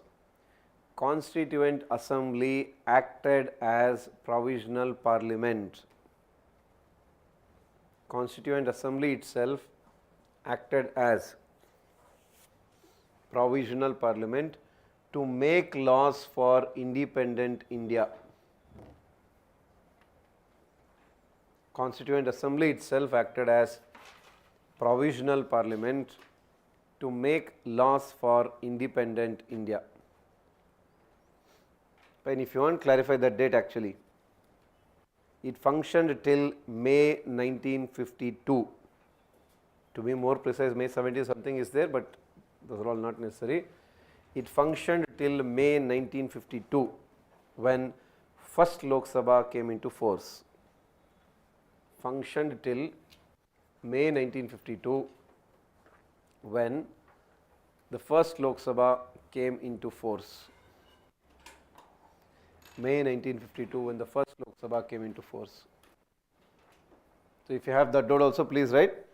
The first Lok Sabha general election was conducted in November, December 1951. So those are all chronology that you should keep it in mind. First Lok Sabha election, additional details so that you get an idea. First Lok Sabha election conducted in November and December 1951. November, December 1951.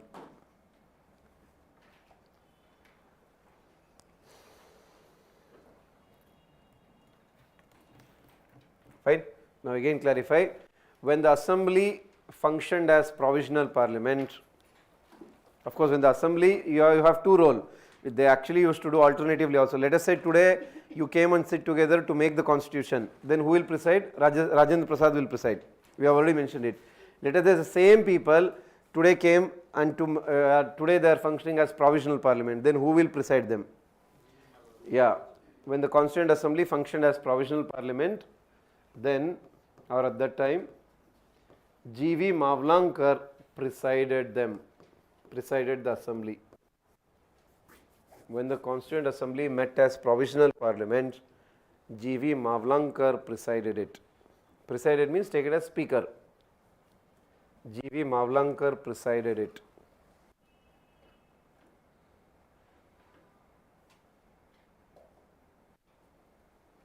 G.V. Mavlankar presided it. Clear? So these were the changes brought by Indian Independence Act. Other changes were there, but we are only talking about Constituent Assembly related changes. Clear? So then the real function starts. Put the heading, major committees of Constituent Assembly. Major committees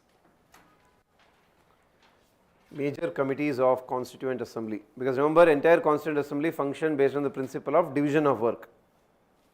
Major committees of Constituent Assembly. Now obviously in general we keep talking that obviously Ambedkar is the head of the drafting committee, everything. That doesn't mean that Ambedkar will sit and draft the entire constitution. Obviously then why do you have so many members, then around 300 members? Everybody will give their own inputs. Everybody was part of one or other committee. So fine, so that is what you call it as committees, division of work. Okay, some group of people, you focus on fundamental rights, give the report. You focus on DPSP, give the report. You focus on parliament powers, give the report. You focus on center-state relation, give the report. You focus on constitutional body, you give the report. How election should be conducted, another group, you give the report. Now all the reports was given to the drafting committee. Drafting committee is the most important committee. That committee was headed by Ambedkar. So Ambedkar's major role was what? He got the work done from everybody. Get the reports, compile it, add everything, then make a draft. Draft means how should we start, right from Article 1 to Article 395. How do you start the process? Which article should be mentioned first, which article should not be mentioned? All that process was done by the drafting committee. That doesn't mean he wrote all the things. Of course, you have to take the inputs from all. His major credit is what? He is the kind of a leader, captain. That's why the major credit goes to him. Doesn't mean he's like Indian cricket team captain. If you say so and so, he's the lead. That doesn't mean he's the only player, right? Exactly same concept. That's how it functioned. Yes, and so many inputs were there. Now under that major committees, first one headed by Jawaharlal Nehru. Which committees did Nehru head? Headed by Jawaharlal Nehru. First one is Union Constitution Committee. Union Constitution Committee. It focused on basically what are the powers, all those things. Union Constitution Committee, what legislature you will have, those points. 2. Union Powers Committee. What are the powers of the Government of India? Union Constitution Committee. Second one, Union Powers Committee. Third one, States Committee. States Committee was actually the committee to negotiate with the princely states. Then of course the entire thing, the Sardar Patel took the responsibility, but technically this committee was headed by Nehru. States Committee. Clear? These three were headed by Nehru. Then next heading, headed by Sardar Patel. So which committees did Sardar Patel head? Committees headed by Sardar Patel. First, Provincial Powers Committee.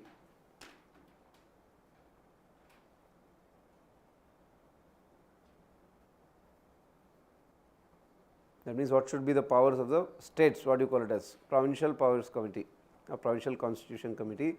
Then 2, Committee on Fundamental Rights and Minorities. Committee on Fundamental Rights and Minorities. Committee on Fundamental Rights and Minorities. Within that, that entire committee, because it's a committee on fundamental rights and minorities. Within that, subcommittee on fundamental rights. Just write FR, it's okay. Subcommittee. Within that, subcommittee on fundamental rights. J.B. Kripalani, headed by J.B. Kripalani. Kripalani. J.B. Kripalani. Then Subcommittee on Minorities, H.C. Mukherjee. Subcommittee on Minorities. In fact, so many others were there. The committee are related to the northeast areas were led by Gopinath Bordoloi, all those things, but that's not very important ones. Subcommittee on Minorities, H.C. Mukherjee, the same person, H.C. Mukherjee. Then committee is headed by Rajendra Prasad. Committee is headed by Rajendra Prasad. Rules of Procedure Committee,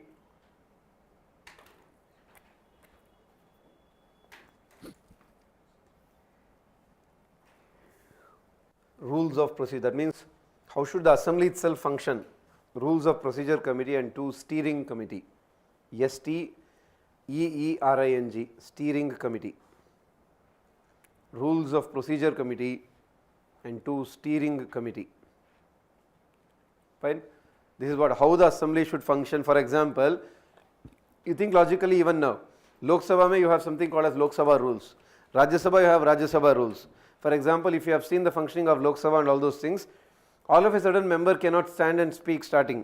You can't speak like that. You have to give a notice in the beginning. Notice means what? Sir, give me an opportunity today in afternoon session. I have to ask a question to so and so person.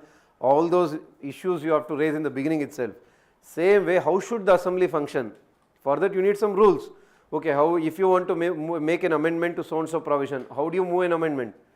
For all those rules were made by this Rajendra Prasad headed committee called as Rules of Procedure Committee. Simple terms, nobody will ask you all these things. Basically, rules of procedure means how the assembly should function. For that some rules should be there. That rules was made by this committee. Clear? So that's the basic idea, that's it. Steering committee is also, for example, let's say who will head which committee. Let's say the committee has given a report. Is the committee report binding on the assembly or not? Should we take up all the recommendations or can we reject everything? Like that many issues were there. It was steering means what? Which direction we have to, when will the session happen? Assembly had totally 11 sessions. Who will, when do you decide when you will come for the session? Also, both are, for example, should we meet on today or tomorrow? When will you sit as provisional parliament? When will you sit as assembly? So many technical details were there. That all they will take care, which we don't have to understand. Broadly have an idea. Okay, fine. Yes, sir. What are the functions of so and so committees? Clear? But now the most important one, drafting committee. As I said, the drafting committee's function was get reports from all these committees, compile it, organize it in a logical manner. Drafting committee. If you want, just write a brief of what was its role. Drafting committee, its function was to collect the reports from various committees. Its function was to collect the suggestions, reports, anything. Collect reports from various committees, compile them, collect reports from various committees, compile them, and organize them,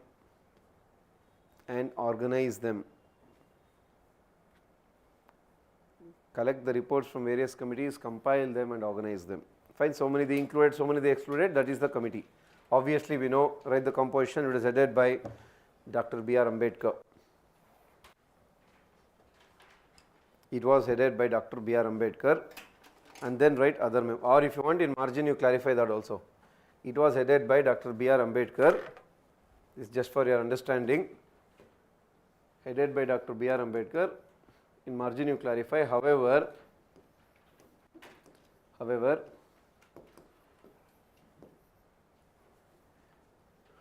Sir Ivor Jennings was the first choice. Choice in the sense, lot of people suggested his name. However, Sir Ivor Jennings was the first choice.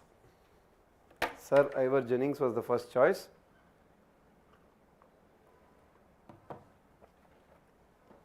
But later, as I said, the British angle, all those things they rejected, that is a different issue. Sir Ivor Jennings was the first choice. Then other members were,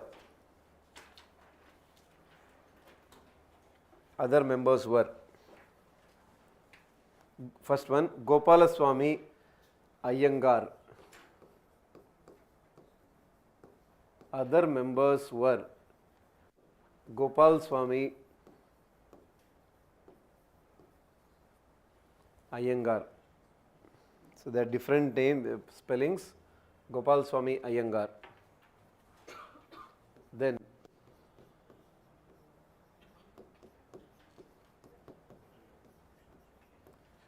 Alladi Krishnaswamy Iyer. All the Tamil names. Alladi Krishnaswamy Iyer. Gopal Swami Iyengar. Alladi Krishnaswamy Iyer. Again another Tamil name. T.T.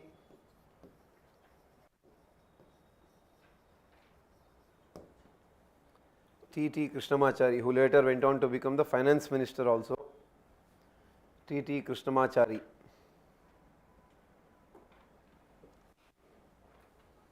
Fine.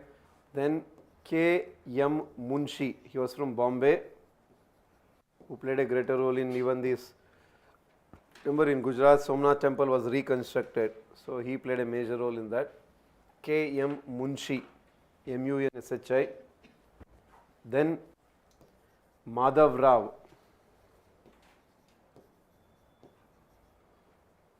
Then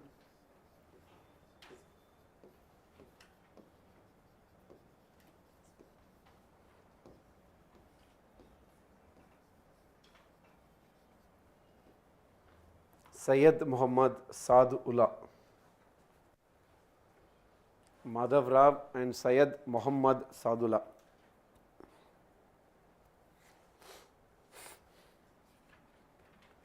So totally 1 plus 6, Ambedkar plus totally 7, Syed Muhammad Saad-Ullah. Fine, so they drafted it. In fact, as I said, the B.N. Rao had helped a lot also. So finally they came up with first draft. So first draft, what they did, they gave it to the people. So means what? People in the sense it was published so that people let them give the feedback. Then they took some feedback and they gave the second draft. Then again they took the feedback and then they finally made a third draft. The third draft was in detail discussed in the Constituent Assembly. And as I said yesterday, right from point number 1 to point number last, every point was discussed in detail. On an average, somewhere around 8,000 changes were suggested. 8,000 amendments, 7,700 something was there. Around 8,000 amendments were suggested. And then around 3,000 amendments were discussed in detail. And then so many amendments were included within that. So imagine the level of deliberation then. Deliberation means matlab kya? Discussion. 8,000 amendments means when will you discuss so many things? To that level discussions happened. So that is the reason the constitution has, one of the reason is that yesterday as we said, that is more the core reason why it has sustained. If in case they did not discuss it and then just include the provision, people will reject it. Clear? So that is a core summation, please add it. The first draft was prepared and given for the people's feedback. First draft was prepared and given for people's feedback and published for people's feedback. First draft was prepared and given for people's feedback and published for people's feedback. And then the same, second draft was also given for people's feedback. I am just summing up. Second draft was also published for people's feedback.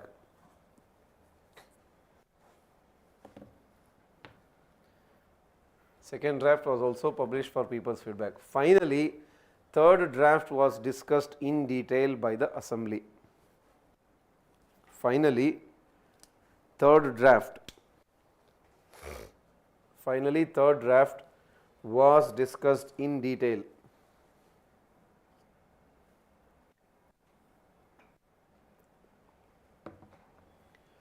Third draft was discussed in detail by assembly. Many amendments were moved, or just write many amendments were made, because nobody will ask you how many amendments, all those things. Many amendments were made. Many amendments were made. Fine. Consensus voting, all those things we have already discussed. Yeah, actually one point, okay, that I'll tell you later. Finally, on November 26th, 1949, finally on November 26th, 1949, November 26th, 1949, Constituent Assembly accepted. Finally, on November 26, 1949, Constituent Assembly accepted the Constitution. Accepted, or you can also use the word enacted. Constituent Assembly accepted or enacted the Constitution. There are two technical words you have to use. It is accepted the Constitution. Fine. In margin you can write again, clarify. The Constituent Assembly members signed the Constitution on January 24th, 1950. So signing is different. This is in general they accepted it. Constituent Assembly signed, or Constituent Assembly members signed the Constitution on Jan 24th, 1950. So if they give this very simple change, keep it in mind. Constituent Assembly members signed the Constitution on January 24th. If the statement says Constituent Assembly accepted the Constitution, then what is the date? November 26, 1949. If the Constitution came into force, if they give, that you have to choose Jan 26, that will write. Fine, so Jan 24, okay, come back to November 26, 1949. Original Constitution consisted of, original Constitution consisted of consists of or consisted of a preamble. Original Constitution consisted of a preamble, 395 articles, 395 articles, 22 parts, and 8 schedules. Preamble, 395 articles, 22 parts and 8 schedules. Fine. So for those who have not seen those constitution and all those things, if you have a doubt as to ये preamble क्या होता है, parts क्या होता है, वो सब, it is as simple as, for example, let's say you take a book, any book you take, Lakshmikant itself you take. In the beginning he will tell, for example, preface or prologue they will write in a novel. Remember, like this book is of so and so, I give credits to so and so, dedicated to so and so, that is called as preface or prologue. Preamble is like the preface or prologue to the Constitution. Starting. Fine. Now in any book you start, you will have chapters. Chapter 1 or chapter 2, unit 1, unit 2. So parts means it's like your chapter. So when you say Constitution has 22 parts, that means you have 22 chapters. Then when you say 395 articles, article is like a subpoint, subheading. So 395 articles means 395 points you have, subheadings. Then when you say schedule, remember in any book you will have something called as references at the end, where they will mention so many facts, A link, O link, what's up. Schedule is like that. Schedule is where you get the factual aspect related to the Constitution. That is called as schedule. Clear? So how you have in a book, it is the same way because Constitution itself is a document. That is the core details. Then how did it come into force, what are the criticisms, other details, all those things we will discuss. Let's take some 10 minutes break.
So any doubts still here? So what is the difference between a paramountcy and dominion? In dominion, what will happen, for example, even now if you can take the, what do you call as this, countries like Canada, countries like Australia, even today are dominions of British. In simple words, even today, like for example, Australia has a democracy, means they have a legislature, they have executive, they elect their own PM, all those things is there, but still head of the state is who? Even though they have a head of the state also, British Crown is still their symbolic head. Canada also, British Crown is their symbolic head. That is dominion one. That means you take all the decisions on your own, but you have some kind of formal or symbolic relationship with someone like what do you call as the British Crown. That is dominion. Suzerainty or paramountcy means what?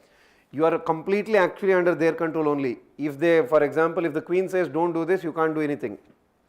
But when you say dominion, it's not like that. You have your own independence. Just for formality's sake, you are dependent. So dominion is relatively better compared to suzerainty or paramountcy. Fine? Yeah, that is the point. So dominion, if you don't know, please where you play that also you can, I mean, okay, I will write those words. Anyhow, we have to discuss now constitution came into force, what is the status and all those things. This chapter, I mean, till now it's okay, fine, right? Okay, Dominion is equal to Commonwealth countries? No, not exactly. For example, Commonwealth countries means, let's say you have a group called as Commonwealth of Nations today, fine. So Commonwealth of Nations by definition is what? Whichever for the former British colonies, means previously we all were British colonies, we have made a group. So India is also a member of British Commonwealth of Nations, but India is not a dominion of Britain. India is what? A completely independent sovereign country. So we are not dominion. So dominion and Commonwealth not necessarily related. To be a member of Commonwealth, you may be a dominion of Britain even today, or you may be completely independent also. The link point is what? You should be ruled by British somewhere in the past. That's it. Yeah, dominion and Commonwealth, don't get confused. We'll discuss, I'll mention all those points. So, any other doubts? Okay, so please continue. So, we have written what is the original constitution consisted of, and because a lot of people have doubts about sir, what is the parts kya hota hai, ye articles kya hota hai, that's why I just give you a brief reference. So, preamble is like your preface or prologue of a novel. Article is like what? The points of your book. Parts are what? Like your chapters or units of the book. Schedules are at the end what they give, the extra references, whatever you call them as, it is like that schedule. Fine. And now put another subheading below that, or you can just continue like that also. Constitution was enforced, that is constitution came into force.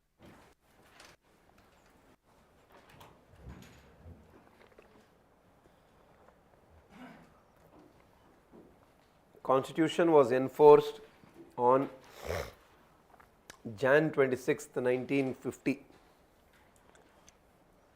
Constitution was enforced on Jan 26th, 1950. When again clarify, Jan 26th, 1950. From 26th November 1949 itself, from 26th November 1949 itself, from 26th November 1949 itself, few provisions related to 26th November 1949 itself, few provisions related to citizenship, because they wanted to conduct elections quickly. Few provisions related to citizenship, elections related to citizenship, elections, provisional parliament,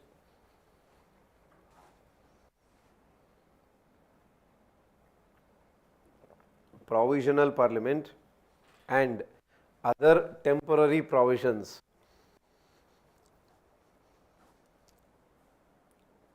And other temporary provisions came into force. And other temporary provisions came into force. Fine. From 26 Jan 1950, the entire constitution was enforced. From 26th Jan 1950, from 26th November 1949, few provisions. But from 26th Jan 1950, entire constitution was enforced.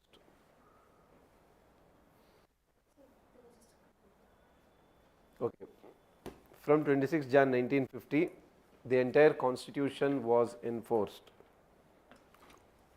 Why we chose that day? Obviously, you have to link it to modern India. This day was chosen because of what? Reference to the Purna Swaraj. This day was chosen because of the reference to Purna Swaraj.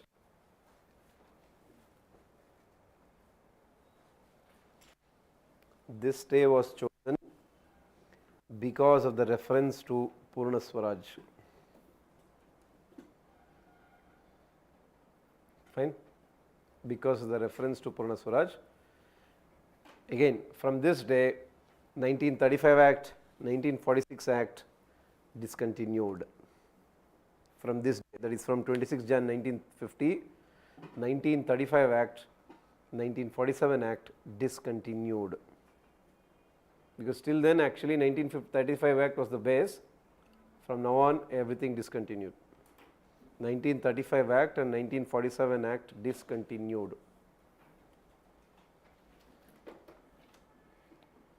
Fine, and that was the base. So now look at 3 dates. 26th November 1949 Constitution accepted.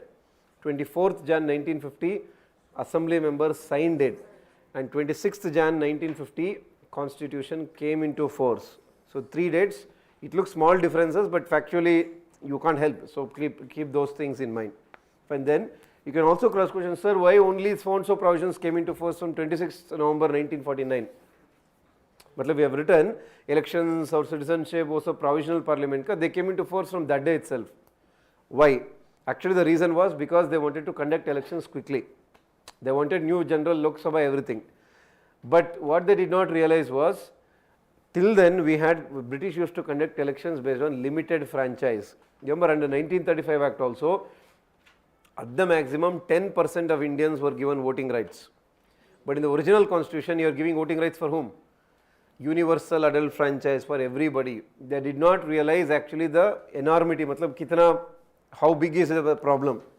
Then when they started to allocate these election cards and all those things, then they realized, okay, this is not going to happen like this. In fact, actually what had happened for first general election was that because at that time there never used to be these photos. Photo identity card came later, 30, 40 years later. They had issued cards. For women, they had not even mentioned their names. It was only daughter of, wife of so and so. Then a lot of people rejected it. Then they again issued new cards for women, saying their name, then below wife of or daughter of. How to conduct election itself was a problem, because they could not conduct elections in the beginning because only 18% were literates. How do you tell them what is the method of election you follow? How will you convince them? For example, let's say you follow PRS TV. How do you convince them what is the method you are following? How will a common man understand? And that you are not talking today's common man, 1950s common man, 18% literacy. Lot of people did not even know how to read and write. Then how do you give a list of candidates for them? How will he understand? Then they came up with this symbols concept. Remember the party symbols, all those ones. Even in the first general election actually when they conducted, so what they had done was, for if there are 5 parties, 5 boxes were put. It was given a slip. You just have to go search for your box, put it there. Then they realized that, okay, if you go like that, the polling officer will get to know you voted for which party. Because he can easily say, okay, you're going there, you're going here. Then they realize, okay, this will lead to revenge politics. They'll get to know, okay, this person voted for so and so party, they'll take care of you after election. Then they realize, okay, this is not going to happen. Then they put one box and they said, okay, we'll put the names or party symbols in the slip itself. Then that followed for another 30-40 years, ballot paper. Then they realized booth capturing problem. Then they came up with EVM. Then they realized EVM problem. Then they came up with VVPAT. Now they are realizing election problem itself, that because the system itself he is not supporting. Now they want to go for hybrid system. Hybrid means we will make a combination of FPTP and proportional representation. For that you have to amend the constitution. So till then the same system will continue. So that's it's a process. As very famously they tell, Civilization is a trial and error method. Matlab, you never know actually what works, what doesn't work until you try. You try, then if it works, you make some changes, continue. If it doesn't, you can't help because that is how the democracy civilization come up with something new. Fine, that's how it keeps on going. Okay, fine. So there is one. Now in margin again you clarify. Universal adult franchise. Universal adult franchise was the only provision.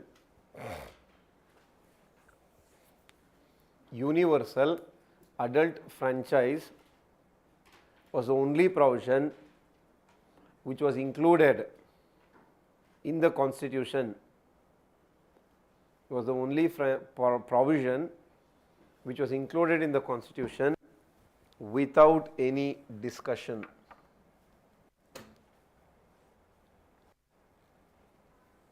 Without any discussion. That means it says that everybody agreed to it. Universal adult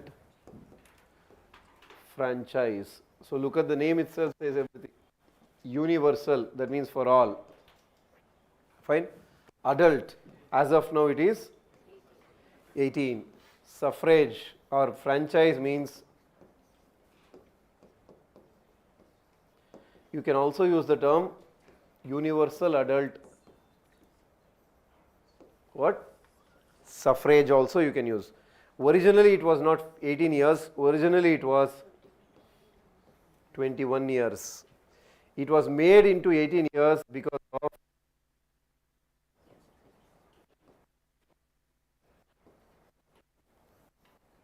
'61st Constitutional Amendment 1988, which came into force from 89, but you have to read the year in which it was passed. So got the basic idea? Universal, that means everybody, irrespective of your religion, caste, gender and so on, so everybody will get. Present it is 18, so even if they use the term suffrage or franchise, both means voting rights. Original constitution, or originally it was 18 years, reduced to 18, sorry, originally it was 21, reduced to 18 by 61st Amendment 1988.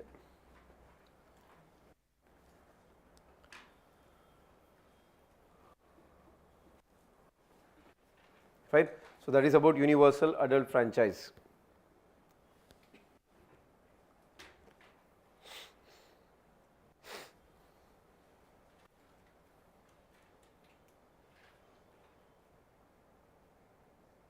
Now write another few terms.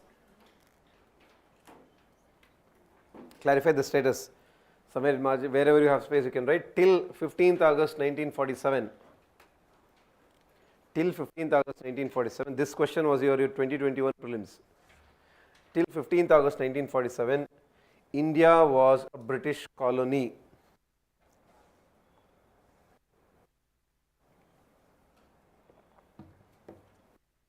India was a British colony till 15th August 1947. Then from 15th August 1947 till 26th Jan 1950, India was a British colony. From 15th August 1947 till 26th Jan 1950, India was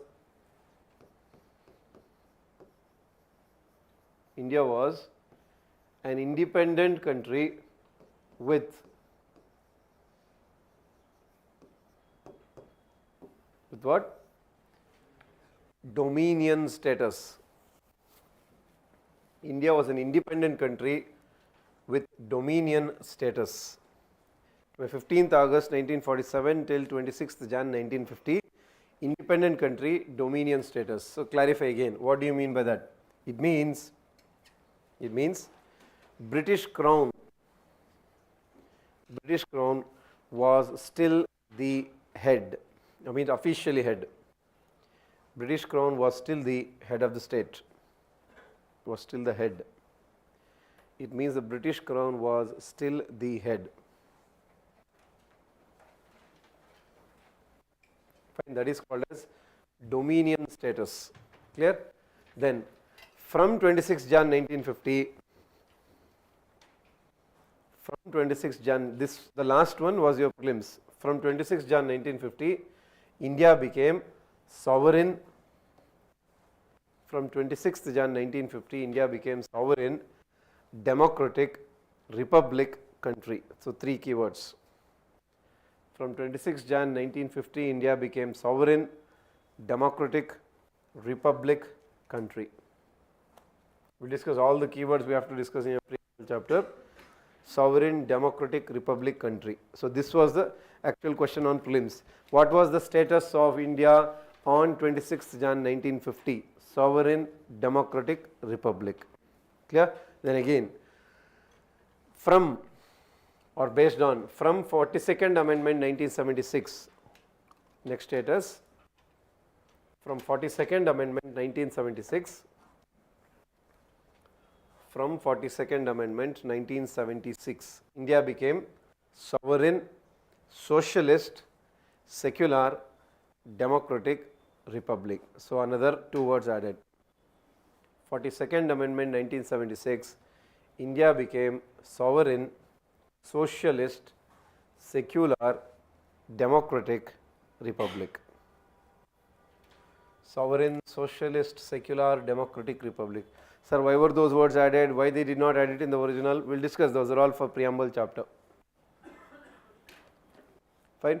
So this is a very basic clarity. And as I told, for the doubt, if you want, write in margin again. Even today, countries like Canada and Australia are the dominions of UK.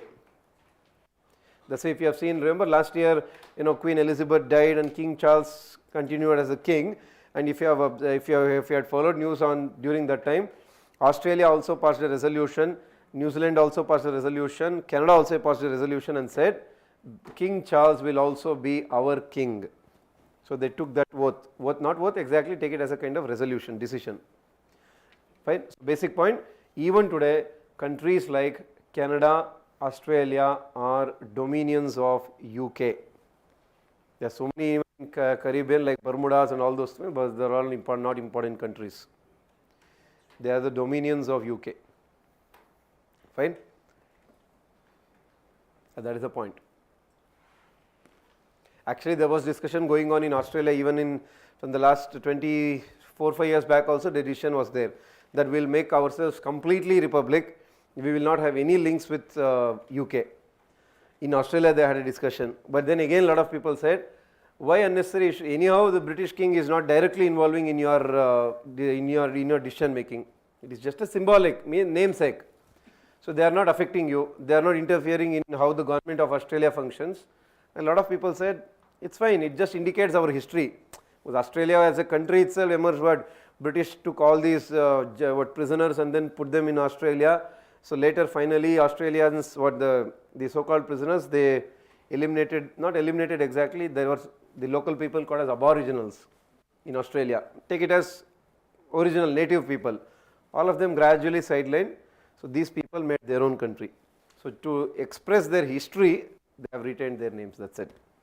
Other than that, there is no major reason. Clear? Okay. Now, another last topic. Other functions of Constituent Assembly. What all did it do? Other than making a constitution and acting as provisional parliament. Other functions of Constituent Assembly. It's a very simple one. Other functions of Constituent Assembly. First one, it ratified. It ratified. We'll tell what do you mean by ratified, all those things. It ratified India's membership of. It ratified India's membership of Commonwealth of Nations.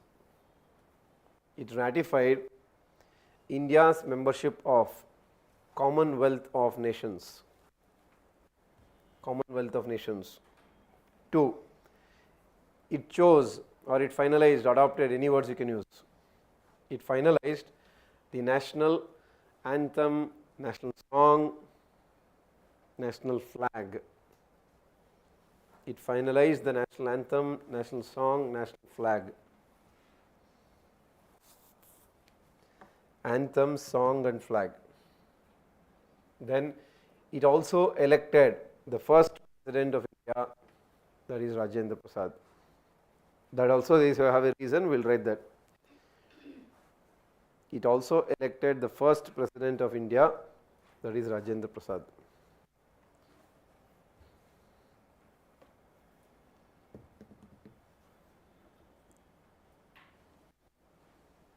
Fine. Now first what you have to understand, you have two words we keep using that. One is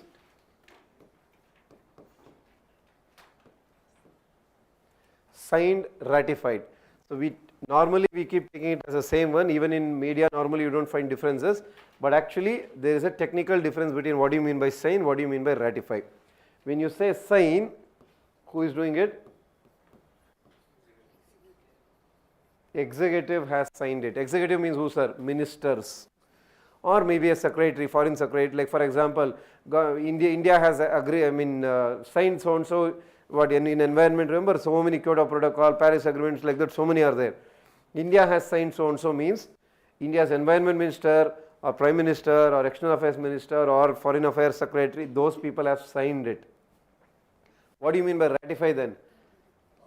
No, when you say use the word ratify, it means legislature has accepted it. So technically this is the difference. If you don't know, please note down. When you say sign, it means it is finalized by the executive. When you say ratify, that means it is signed by, or it is not signed by, take it as accepted, passed by the legislature. So if they tell parliament means they should use the word technically ratify. Cabinet or minister means you should technically use the word sign. So both are different. So signed means executive, ratified means legislature. Clear? So national anthem, all those things are obvious so that you will understand. Now look at the fourth point. It also, the Constituent Assembly itself elected whom? First president, that is Rajendra Prasad. Sir, why? Because now just now you wrote on January 26, 1950, what was India's status? Technically India was called as what? Sovereign, democratic, republic. So sovereign means what technically? We'll discuss the details in preamble. Basic point, there will be no connection with Britain or any other country. That is as simple as sovereign. Democratic means people will take the ultimate decision. Republic means what? The basic definition of republic is, this is the basic definition of republic. Head of the state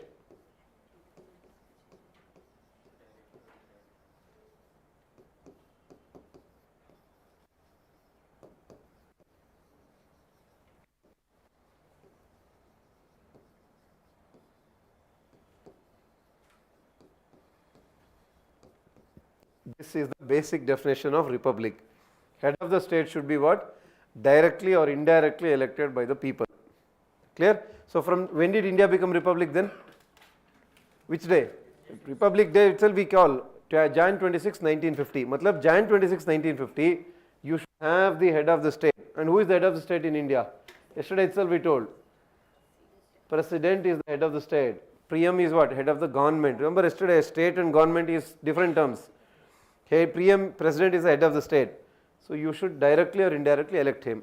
In India we don't directly elect him. How do we elect? Indirectly. Indirectly ka matlab in simple words, who will vote then? The already elected members. So actually at present the process is the MPs and MLAs will vote. Take it as simple as that. Now you think logically, when did you conduct the first Lok Sabha election? Which day? Which month, or at least when? November, December 1951. So how will you wait till that day? If you wait till that day, that India is a dominion then. But you have already declared that from 26 Jan India is a republic. That means what?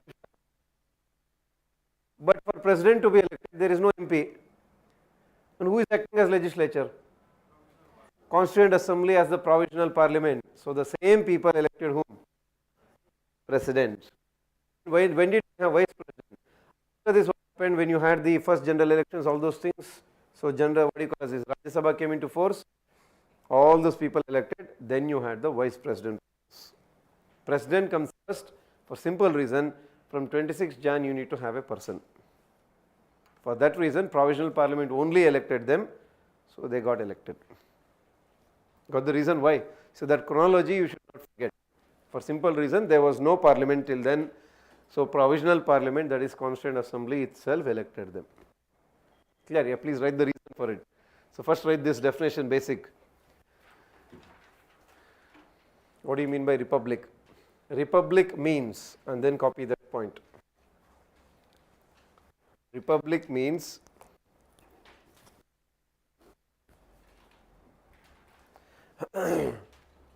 Republic means head of the state, copy that, directly or indirectly elected by people. Head of the state directly or indirectly elected by the people.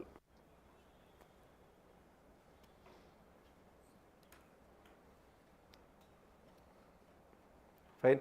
As there was no parliament,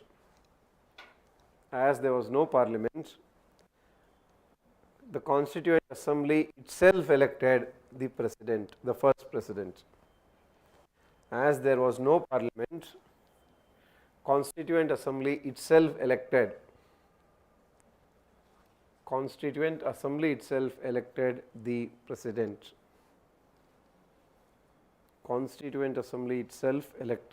president.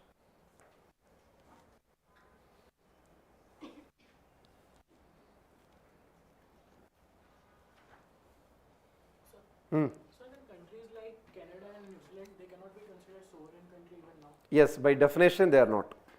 By technical definition, no. I mean, matlab, if you just go by the textbook definition, but practically they are sovereign, as I said, because the British king will not interfere in your day-to-day administration. Why are you passing this law? They will not ask anything.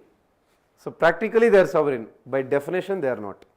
So their head of state is also the king of UK. So Yes. even republic we can't consider them. Correct. But they call themselves republic because what they do is they will also elect their own PM and president. Above them is your British. So that's how they do it. So take it as two terms. Practically, Australia, Canada are sovereign only. In practical means you understand, right? In day-to-day administration, king will not interfere.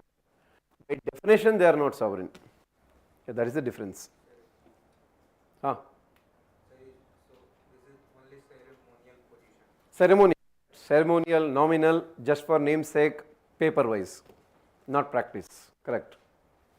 As I said, I told you the reason also, because historically there is a relationship, they just want to continue and people don't have problem with it. Ultimately it depends on people. If let us say for example, if Australians start protesting saying we don't want absolutely any relationship with UK, then what will they do? They'll amend the constitution and tell from today onwards, UK king or queen has no relationship with us. Fine. Because Australians are largely okay with it, then it's okay. Canadians are largely okay with it, it's okay. So what to do? Ultimately people decide. That's how it is.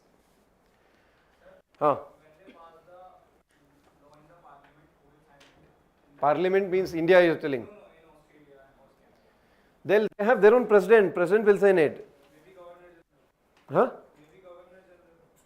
Governor General, exactly, correct. President can have a position, Governor General. They call it as Governor General there, same. Like how in India we had Governor General of India, Governor, exactly same terms. Even in Canada also they call it as Governor General. Same concept. UK king is just namesake, nothing to do. Clear, fine? So keep that in mind. Clear? Okay. So these are the major aspects. Then some few criticisms are there. If you want, you can write that. Criticisms of Constituent Assembly. Criticisms of Constituent Assembly.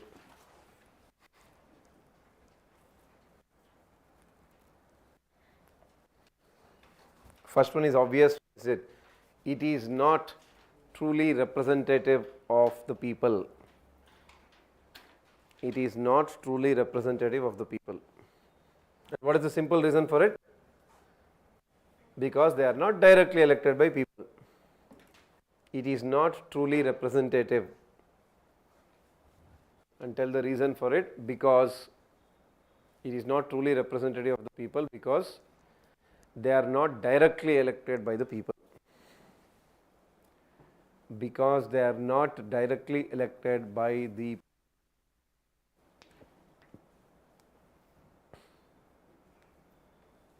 fine, that is one. Then two, it is not a sovereign body. That means it did not come with complete independence. It is not a sovereign body. Tell the reason why. because it was, of course, it was created under which plan? Cabinet mission plan. That plan who made? British. And who are the members of that plan?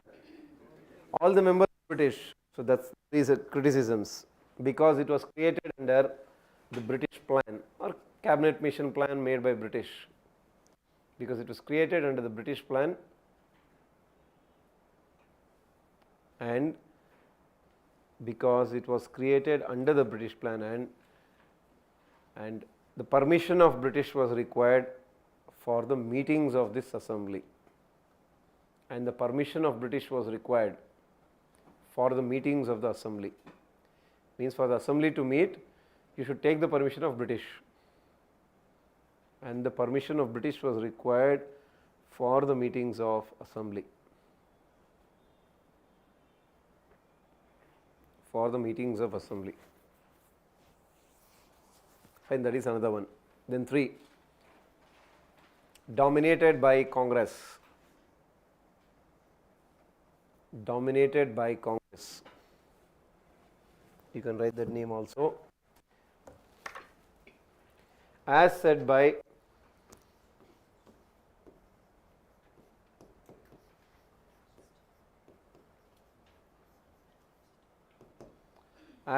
Granville Austin,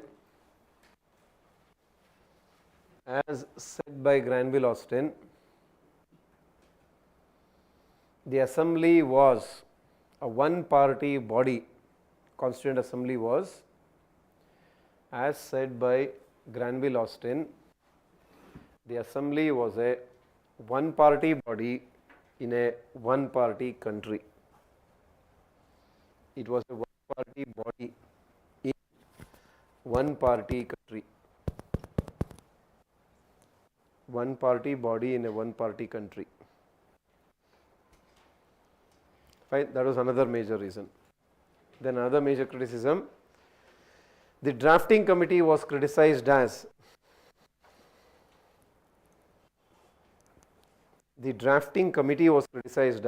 drifting committee. Drift means you are taking too much of time, delay. Drafting committee was criticized as the drifting committee, and tell the reason. Because of delay in finalizing the constitution. Because of the delay in finalizing the constitution. Because of the delay in finalizing the constitution.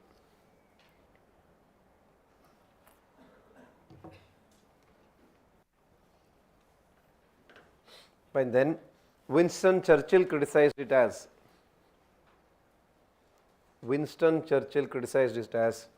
a Hindu dominated body. Winston Churchill, the former British PM, criticized it as Hindu dominated body. Of course, those are all obvious reasons, because of if you just look at the composition, answer is yes. Criticized it as a Hindu dominated body. Hindu dominated, Brahmin dominated, multiple names, criticisms were there, that it was a Hindu dominated body. Fine. Yeah, like that. They were just also criticized that it was a lawyer, politician, all those things, but that criticisms we will discuss after we discuss the constitution major things. Yeah, fine. So these were the major aspects of making of Indian constitution. Any doubts still here? Please ask, or else we will directly now go to parliamentary system, because first you should understand parliamentary and federal, then we will come back to the preamble and all those things, because if you don't understand that, you will not understand how the government is formed, what is legislature, what is executive, all those things. There were 2 members that were changed in the drafting committee, and it is explicitly mentioned in Lakshmikant.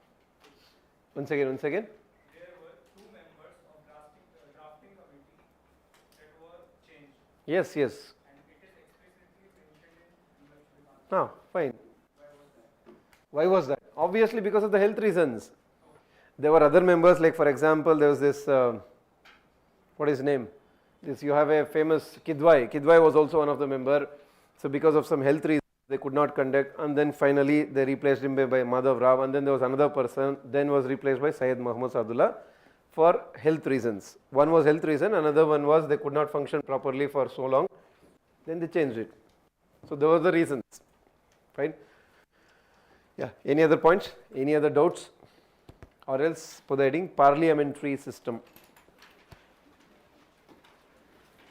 And as I said, so which province had the highest seats in the assembly? So please note that also if you have doubt. In the Constituent Assembly, UP, United Province had the highest seats and Madras was the second highest. At that time UP was called United Province. United Province had the highest seats and Madras was the second highest. Number of seats. Just a small fact if in case they ask. United Province highest and then Madras second highest. Yeah, now come back parliamentary system. Again, now the classification is based on what? What is the relationship between legislature and executive? So on this basis, they have classified into two. One is parliamentary, of course you know the second one, what is it? Presidential. Parliamentary system, it is actually like this. When you say parliamentary system, remember this diagram. This is parliamentary. This is presidential. So means what? What do you mean by parliamentary then? Yeah, to be part of executive, you should be part of legislature. It is as simple as that. And executive is answerable to legislature also. So presidential means what? You can only be part of one organ. If you want to become a legislator, in simple words, take it as MP. There they use different words, senator, like that, multiple names.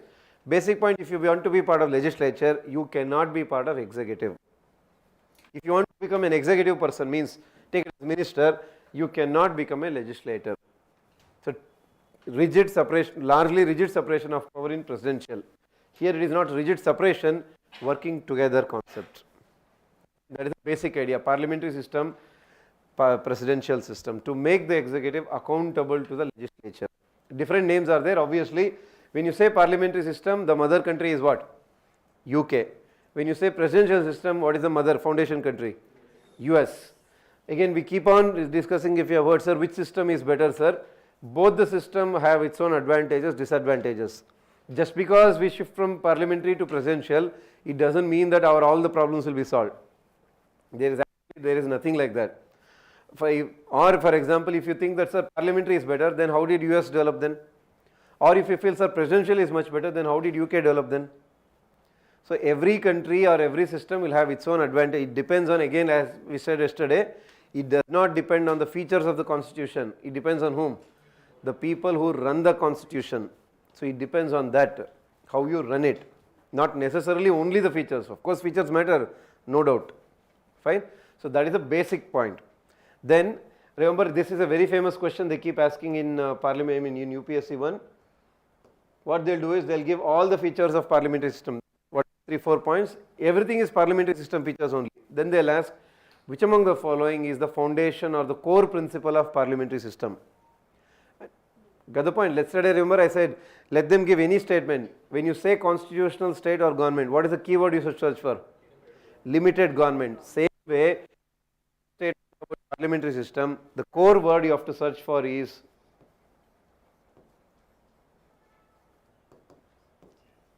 even this was your 2022 prelims question also. What is the core word? Collective responsibility of whom to whom?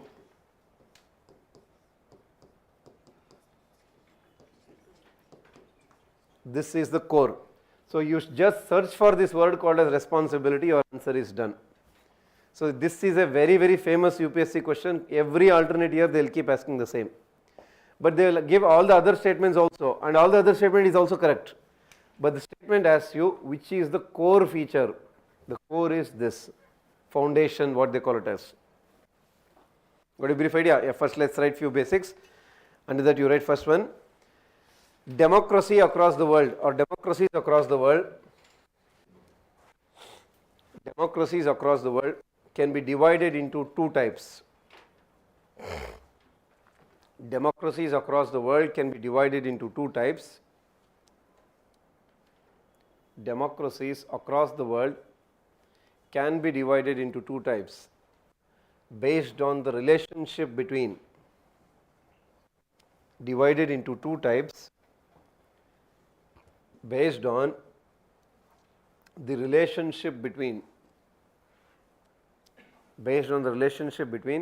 legislature and executive, based on the relationship between legislature and executive. Fine. Under that, first one, parliamentary system.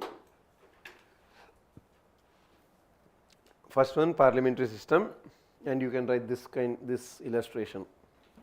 Parliamentary system, this one first.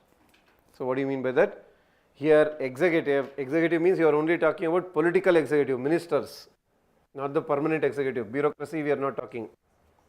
Here the political executive is part of legislature. Sir, what do you mean by part? We will discuss. Here the political executive is part of legislature. Political executive is part of legislature and they are answerable, accountable. Political executive is part of the legislature and they are answerable to the legislature, accountable to the legislature. Let them use any words. In general polity, take it as all common. Actually, there is differences, but even if they use the word responsible or answerable or accountable, take it as same word in polity. Optionals it is different. For polity it is all mean the same. Clear? Responsible or answerable or accountable, all the same words. Don't use them. So in which executive is also answerable to the legislature. Fine. Obviously we know, write the examples. Where do you have parliamentary? Example UK. Most of the whichever were ruled by UK, we all follow the same. UK, Canada, Australia, India, Pakistan, etc. Example UK, Australia, Canada, of course New Zealand also. UK, Canada, Australia, India, Pakistan. Fine. Then 2, presidential system.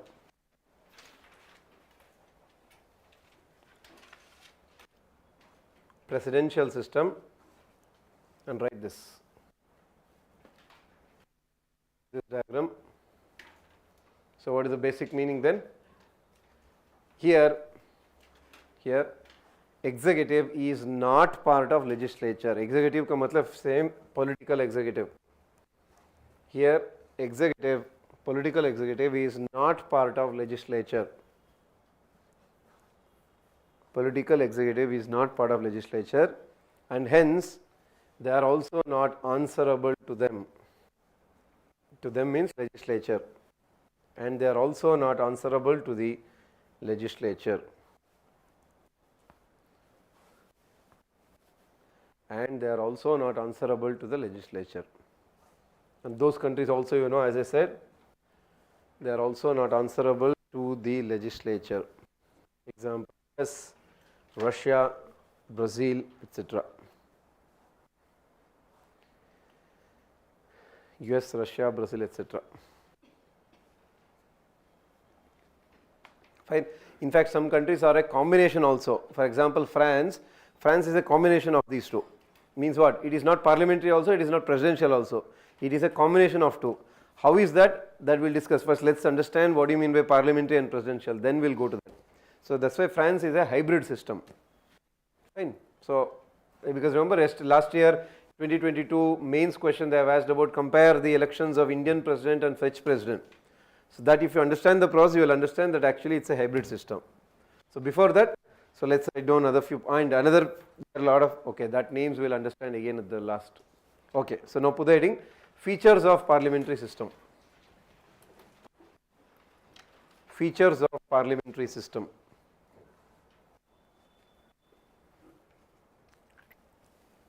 Features of parliamentary system. First one, dual head. Dual head. So as the name itself says, what does that mean? you will have two heads. That means what? First one below that you write president. President. So different names you can call it as. President means what? Head of the state. President is the head of the state. President, head of the state. Nominal head. Head of the state. Nominal head. Nominal head. You can also use the term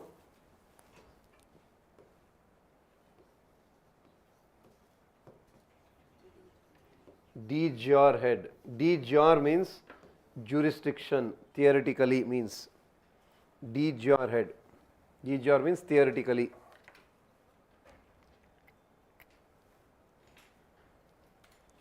De jure head. Fine, that is president, head of the state, nominal head, de jure head. Then obviously what is the second one?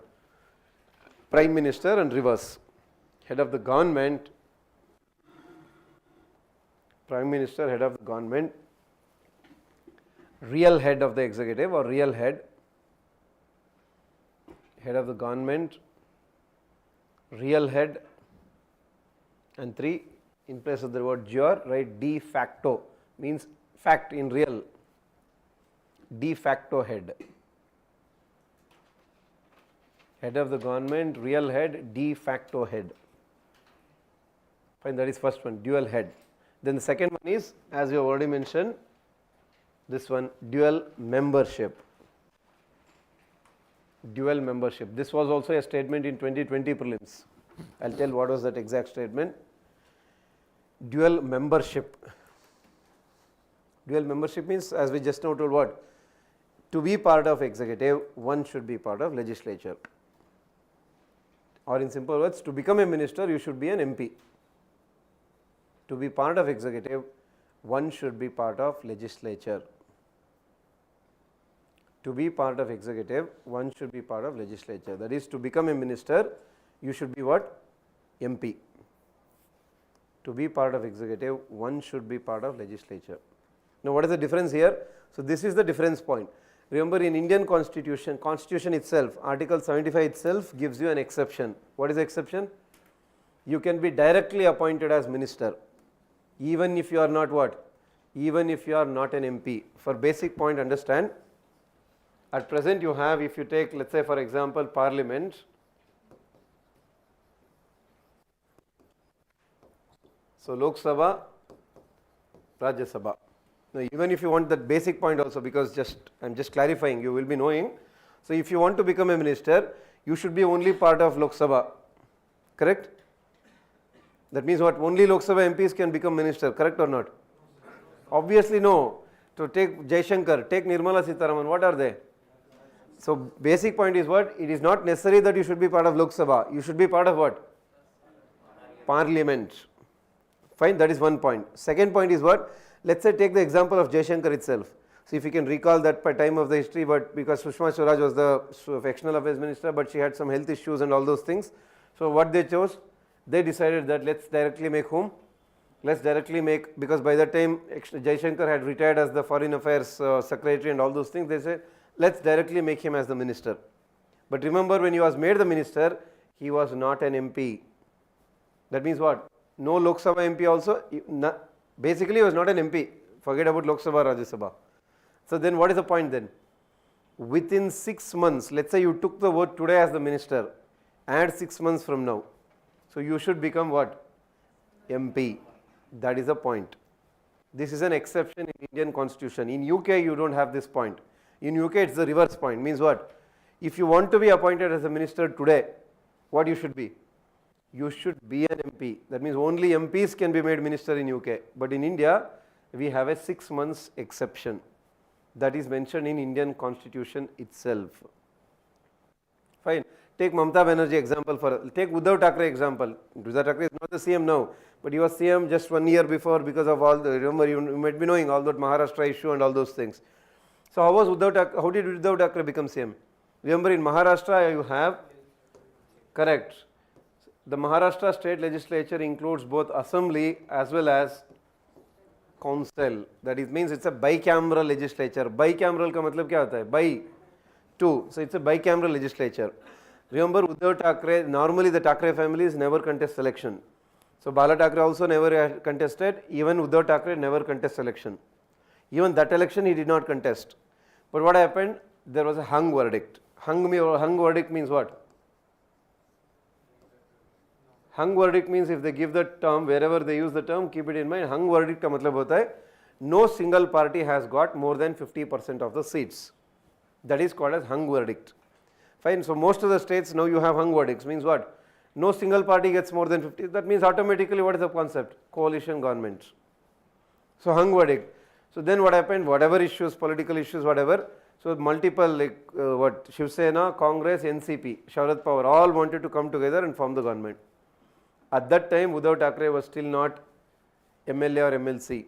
Then what they realized? Okay, let's directly make him as a CM. Now what you should become then? You should either become MLA or what? Or MLC within how many months?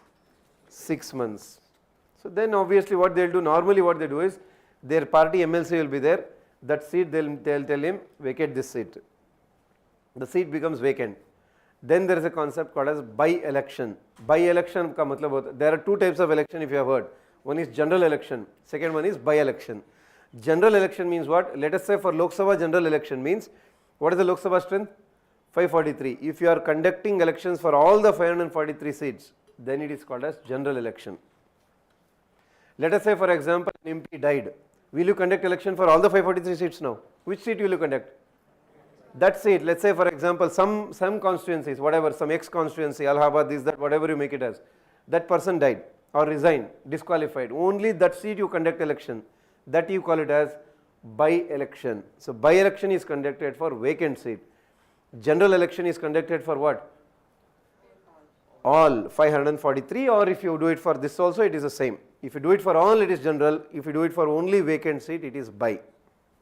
Correct. So they will conduct by-election within 6 months. So then Uddhav Thackeray became MLC. Continue. Recall Mamata Banerjee election also, the 2020, the COVID time, all those things had happened.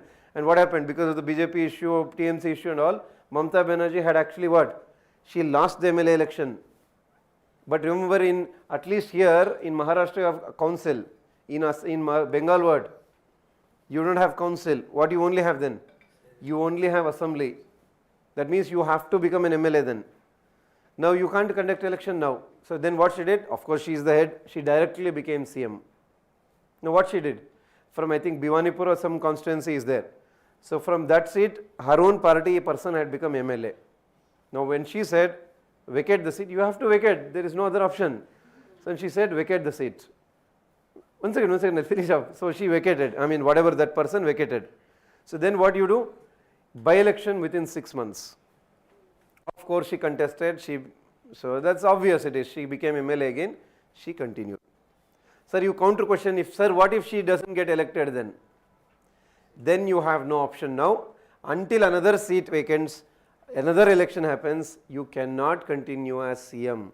Basic point, you cannot continue as CM more than 6 months. Not just CM, Minister, PM, all the same.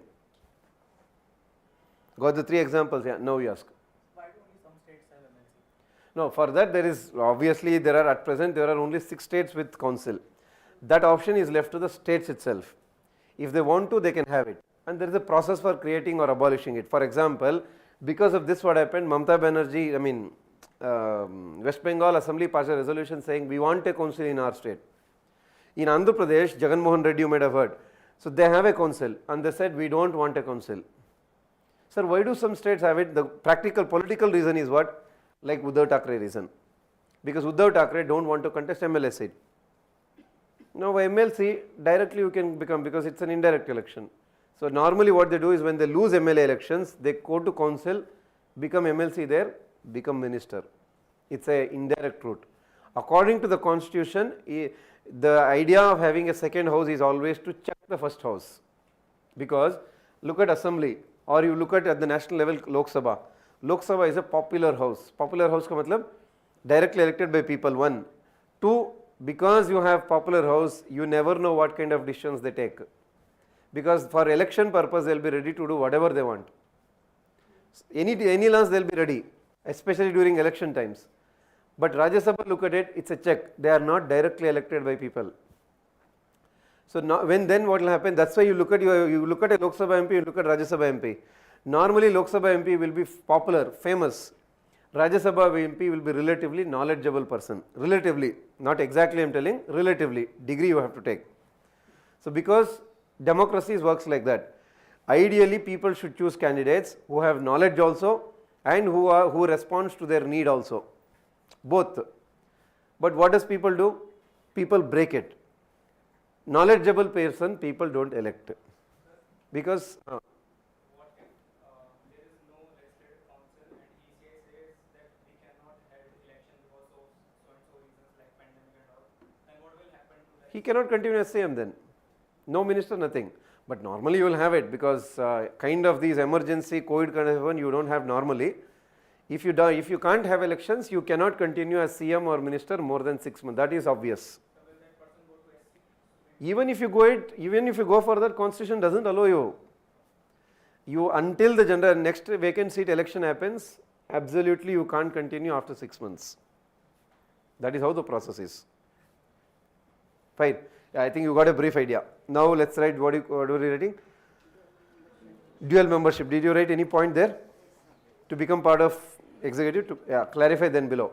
Indian constitution, this is again I am mentioning because UPSC asks like this, is it constitution, is it act, is it convention? It is constitution itself. Indian constitution provides an exception for this. Indian constitution provides an exception for this.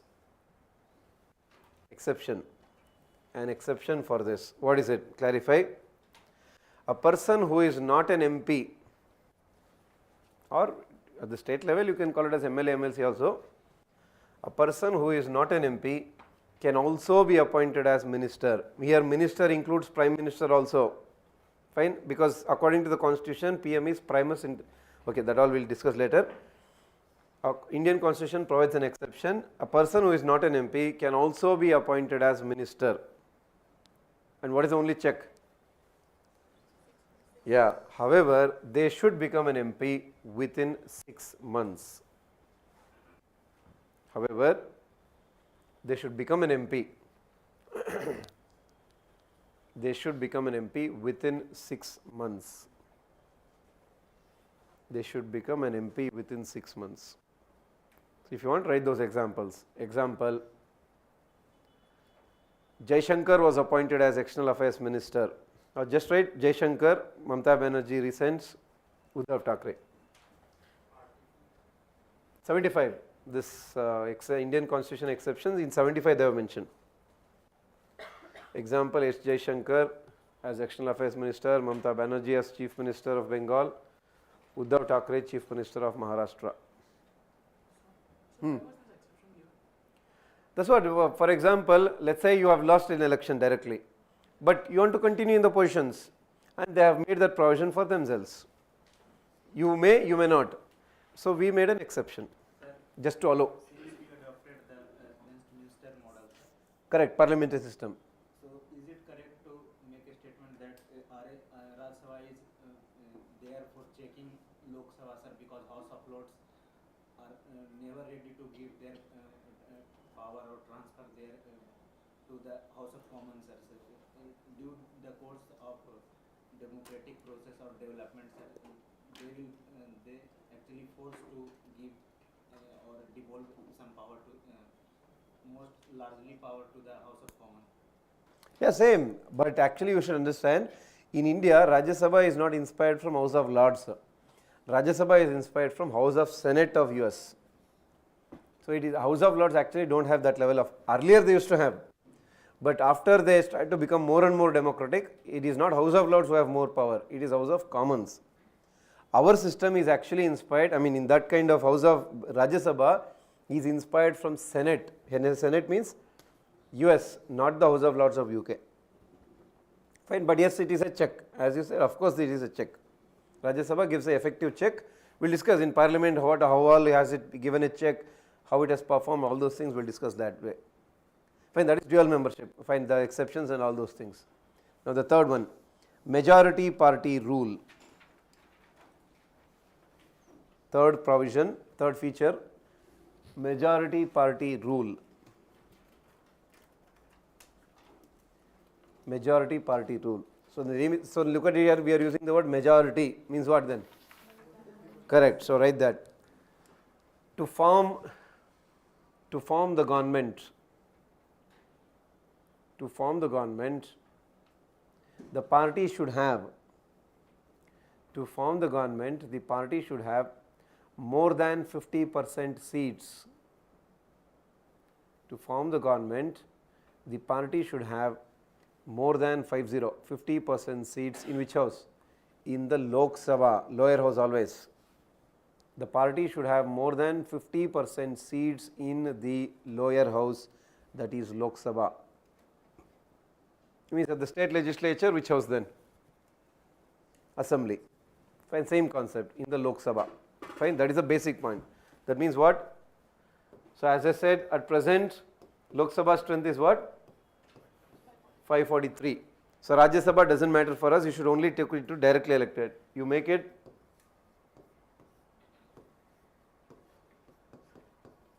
so minimum 1 seat more, 51% as they keep telling, minimum 1 seat more. So that's why the magic number as they keep telling is what? 273. Minimum number you should have this to form the government. So as a single party if you have, fair enough. Now let us say sir no party has majority, then आपको क्या करना है? Get together. That's when you have the concept of coalition government. So that's what is, if you have a, what do you call it as? Hung verdict. Hung verdict means people have not given majority for any party, single party. Clear? Yeah, please write that. So if you should have majority in the lower house, then clarify it. At present, to form the government at the national level, 273 numbers are required in Lok Sabha. At present, to form the government at the national level, 273 members required in Lok Sabha. 273 members minimum required in Lok Sabha.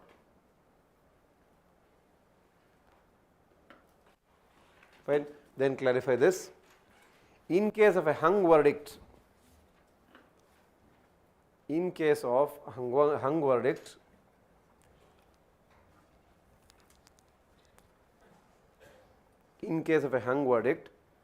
multiple parties get together. In case of a hung verdict, multiple parties get together to form coalition government. Multiple parties get together to form coalition government. So hung verdict, I have already told you the definition. So no single party is getting more than 50% seats. Multiple parties get together to form coalition government. Clear? And then the fourth, whatever third or fourth point, collective responsibility. This is the core point, for the most important point. Collective responsibility. Collective responsibility. So what does it mean? We have already mentioned it. It means the political executive, that is ministers. It means the political executive. It means the political executive is answerable. The political executive, that is minister, is answerable to the legislature. Ministers are answerable to the legislature for their actions, for their decisions, anything. Ministers are answerable to the legislature for their decisions. Clear? So that is a core. In fact, we can clarify that this feature is the foundation of parliamentary system. That's why parliamentary system is also called as responsible government. This feature is the foundation of parliamentary system. This feature is the foundation of parliamentary system. Hence, Hence it is also called as responsible government. That means parliamentary system is also called responsible government. This is the foundation of parliamentary system, hence it is also called responsible government. Responsible government. In margin you can also write this. Parliamentary system is also called as what? Parliamentary system is also called as Westminster system, because this is the place where the British Parliament is located, because UK is the mother of parliamentary system. Parliamentary system is also called Westminster system. Reason, the place where the British Parliament is located.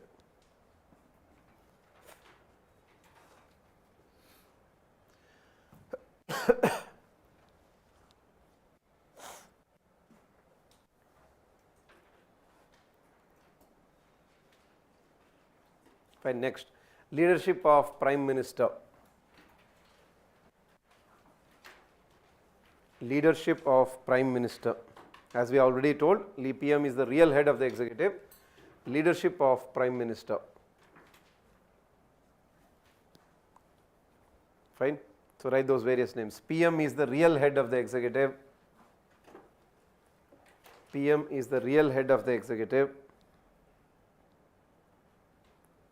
PM is the real head of the executive, and as well as, that is, and head of the party in power. PM is the real head of the executive and leader of the party in power. Leader of the party in power and leader of the party in power.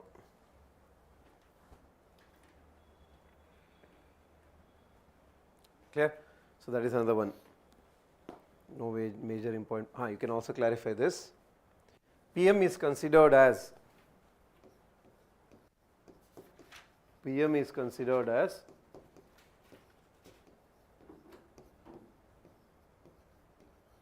what?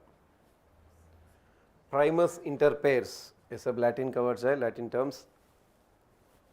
PM is considered as primus inter pares. What does that mean? In bracket you write first among equals.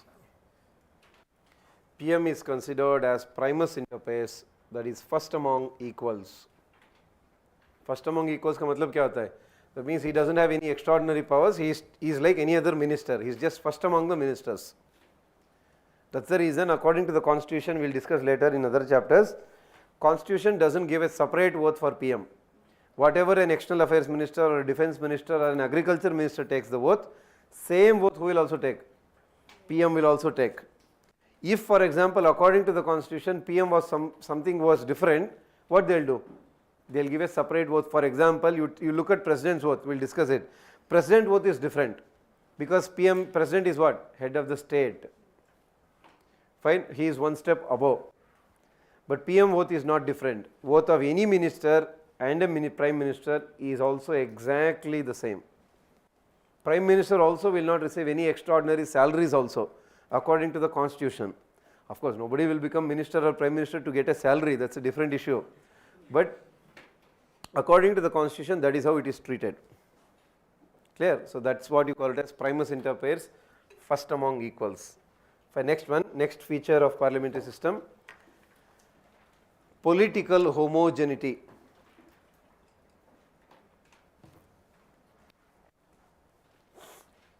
Political homogeneity.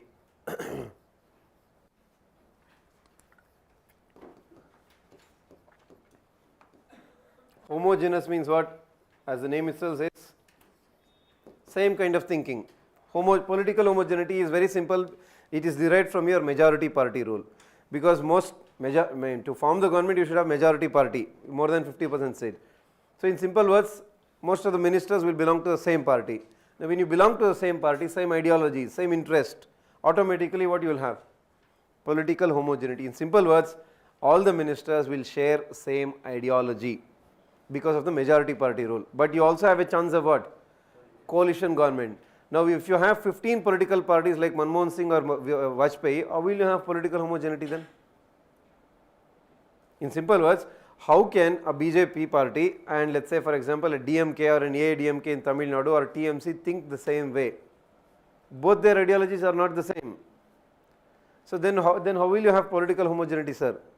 Actually in a coalition government, political homogeneity will be disturbed. Means that everybody will not think the same way. Hence in India there is a concept called as, have you heard this? In India we follow a concept called as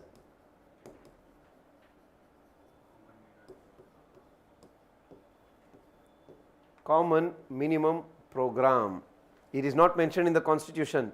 When multiple parties get together to form a coalition government, they sign a common minimum program.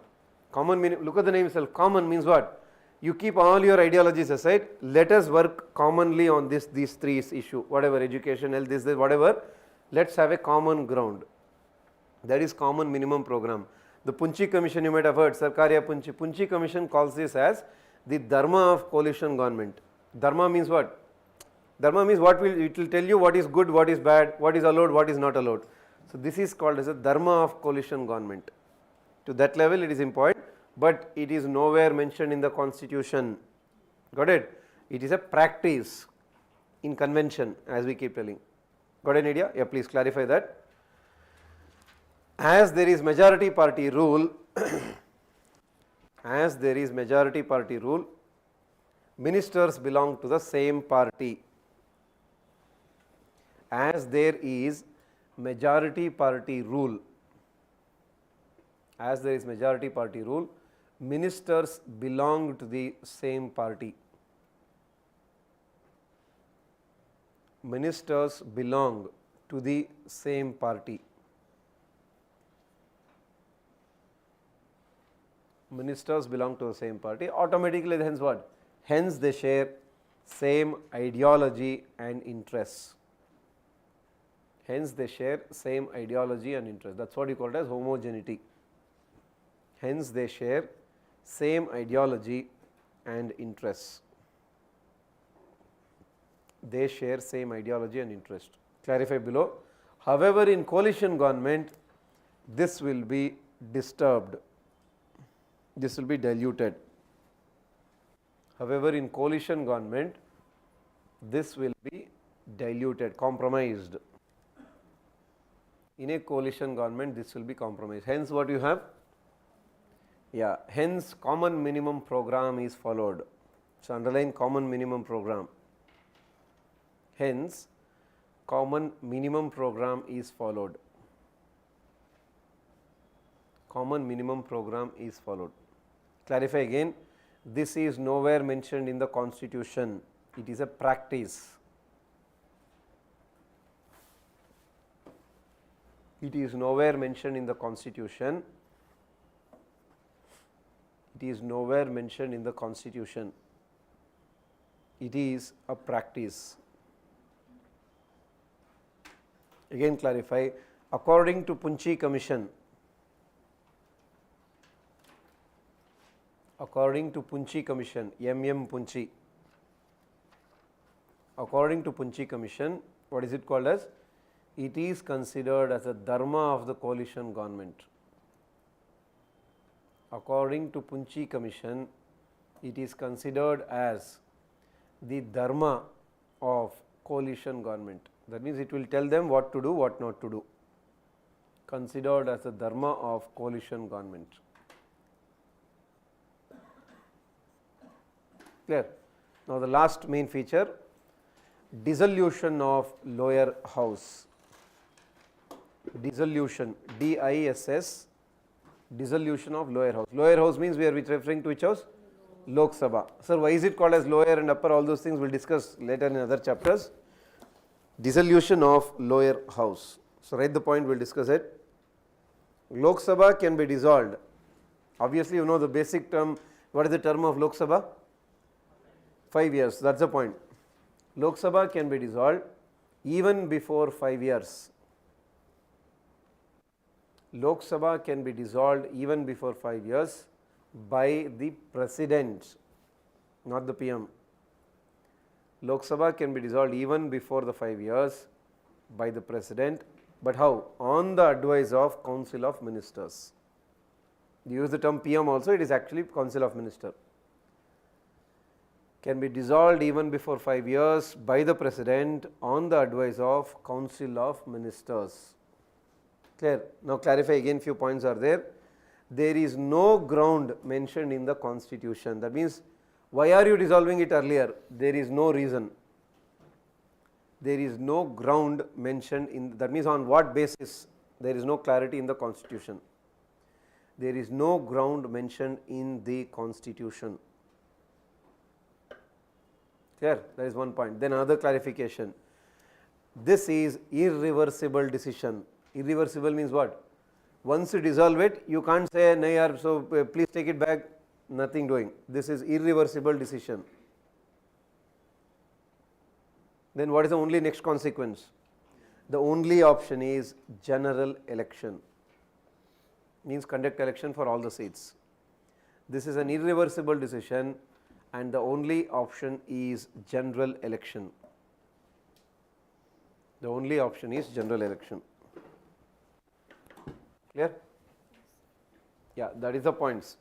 So basically 5-year term, Lok Sabha you can dissolve before 5 years itself. Sir, before 5 years means how many months before? It is left to you. Let us say even after 1 year, that means even if 4 years are pending, today itself we can dissolve. Fine, but who will dissolve? President, not on his own. How? Council of Ministers should advise you. Sir, on what basis they can dissolve? There is no basis mentioned in the practically that's left to them, but Constitution doesn't mention anything. Now sir, just because Council of Ministers advise him, will the President dissolve? No, it's not like that. What will the President do is, President will see if any other parties can get together and form the government. In simple words, let us say if Prime Minister Modi feels today that let's go to elections because 2024 March, April is the election. For whatsoever reason if he feels, I think people's opinion is in favor of us today. If we go to election now, we will get plus 5 years. You never know what will happen in 5 years. Kuch bhi ho sakta hai. So if he feels like that, he can dissolve. But if he tells the President, President cannot dissolve just like that. What should the President do? President should see if any other parties can get together and show the numbers of what number? 273. If the answer is yes, President should give them an option. Whatsoever, if it is answer is yes. No sir, the answer is no. Then what is the only option? Then you have no option, dissolve it. Go for general election within 6 months. So that's the process. It's not like directly you dissolve. It doesn't happen like that. Because the very simple reason is, the President should always search for opportunity to avoid general election, not to go for general election. Because remember, general election is what? If you don't know, at present, according to the statistics, Indian election is the costliest election in the world. Till now, for at least 150 years, US President election was the costliest, and we have beaten even the US President election. And that too, we are only talking about Lok Sabha election. Lok Sabha election itself is costlier than US presidential. Imagine how many states are there in India, how many panchayats are there, how many municipalities are there, and all of those things. Nowhere in the world they spend such level of money. To that level our election is costliest. Hence, you should try to avoid general election as much as possible. If you don't have an opportunity, fine, you can't help then. You have no option, you have to go for it. That is how it works. Then office of secrecy is, secrecy is not a very important provision, so keep that in mind. So in case, let's say you have written whatever 6, 7 provisions you have written. Let's say they give everything and they tell you, choose one feature among this for parliamentary system, which should you choose? Collective responsibility, always keep that in mind. Clear? Then what is presidential system, what are its advantages, disadvantages, what's up? We will discuss tomorrow. Till now if you have doubt, please clarify, or else you can ask tomorrow also.